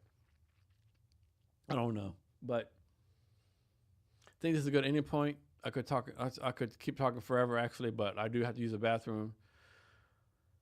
If you did listen to live stream, I want to thank you a lot. I really appreciate it. I like I've done when I do a podcast, I do it as a live. I do it like a podcast live. So I live stream the podcast through LinkedIn, X. Fuck. Okay, so LinkedIn, Facebook, X, Facebook, TikTok. I do those. I try to figure out how to do an Instagram, but like I can't figure that shit out. You have to like download the RTMP, and like it's just too much. So I do the live. So I do the live stream there. So live stream on the podcast is simple. Like go to Restream, set it up, same, schedule it, change the names, upload the thumbnail, and that's it, right? And then when I'm doing the live stream, like just switch the cameras on the Blackmagic Design. But I think actual live stream, like I'm doing, it's kind of different, right? I think it's totally different, right? And so I really have time to do an hour live stream. So can I do? So right now I'm doing 2 podcasts a week, mainly so to help get word out for the refunder. So 2 podcasts a week, like 100 podcast clips of each podcast, push all that stuff out. So I really can't do. It'd be insane to do a live stream. So I think what I might do in the future. So my refund is going to end January 18th. Actually, I think I'm doing 2 podcasts twice a week through December, and only once. So go back to once a week in January. So maybe in January I do 1 podcast a week and 1 live stream a week. So I don't know. This a lot of stuff, right? Yeah. So hopefully people enjoy this. I don't know what I'm gonna do with this. I looked at my Adobe Audition, and for some reason it's all fucked up. I have no idea what my Adobe Audition is doing. It's recording, but it's like just a straight line. It doesn't look like it's doing any audio, so I don't know what's going on with that. So I really can't make a podcast out of this. So mainly I just like, but then I can take the audio from this Ecamm Live and download it, right? Or maybe from the YouTube. I don't know. Or maybe I just leave it as a live stream. I don't know. But cheers to everyone. Happy holidays. Hope you had a great Thanksgiving. Like I said, if you want to come to the podcast, let me know.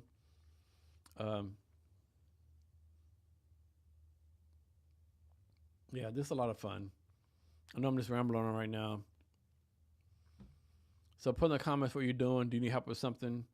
There's another thing. Another thing we're talking about all the stuff I'm doing, like the building the tech startup, the podcast blog. I should have a family. I should have friends. I try to do stuff. So this, that too. Like you still, like I said, like I joke around. Not a joke, but I said if you're building a company, you still have to wash clothes. You have to take your car to get service. You still have to quote unquote be an adult, right? Just can't only work in the startup, right? Which is kind of frustrating, right? I don't know.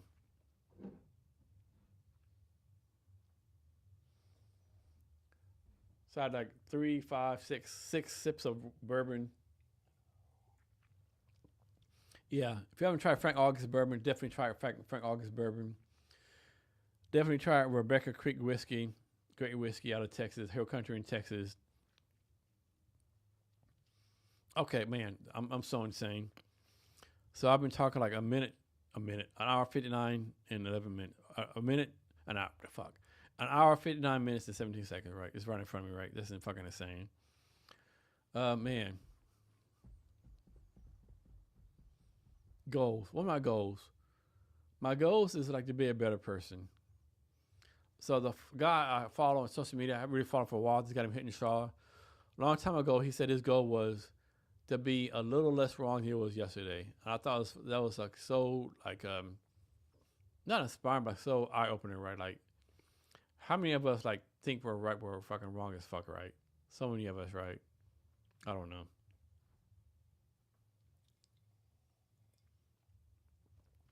Whew.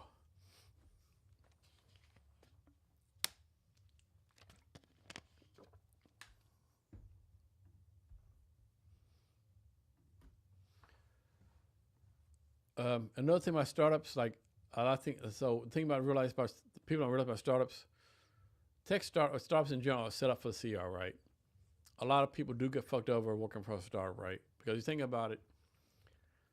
Let's suppose I make this up. Suppose you can make $100,000 a year for your skill set, right? we'll say marketing, right? But you work for a startup for quote unquote free for equity, right? So the challenge is obviously most startups fail, right? So you might work for a startup for 2 years to get nothing out of it, right? You don't get nothing out of it. You get more skills, more experience, and network. So you do get something. You do get something out of it, right? So I remember one time I read an article on LinkedIn, and this company like failed after 3 years, and this person like, man, I worked 3 years for nothing, and the CEO said, are you sure about that? You work for nothing? Like, think about it. You learn this skill, learn that, you learn this, you learn that. So you do get some of that right. But the fact is, do you get money, right? Because you work for 2 years for a startup, no money, and the startup fails. Or even worse, the startup's successful, but the CEO fucks up the cap table, and no one gets some money, right? That's another risk, right? And so, like I tell people who work for my startup, I tell them I'm going to give this amount of equity, but to be straight up honest with you, me giving this equity was 1%, 2%. It's like this. Me giving equity is the same as like me saying, hey, you see the pot of gold in the rainbow? That's yours. Is it really? Probably not. That pot of gold in the rainbow is probably going to happen for you, right? So same with equity, right? Like a CEO or founder can found and say, hey, Mary Jane, Tom Brown, come work for me full time, and I'll give you this equity, right? It's probably not going to happen, right? So when you work for a startup that's really like, that you're passionate about, that you really love, that really like, that you really want to be involved with, right? That's going to improve you as a person, improve your skills, right? I mean, let me make this up. Like, suppose you're like, you're anti-oil. Don't work for an oil startup, right?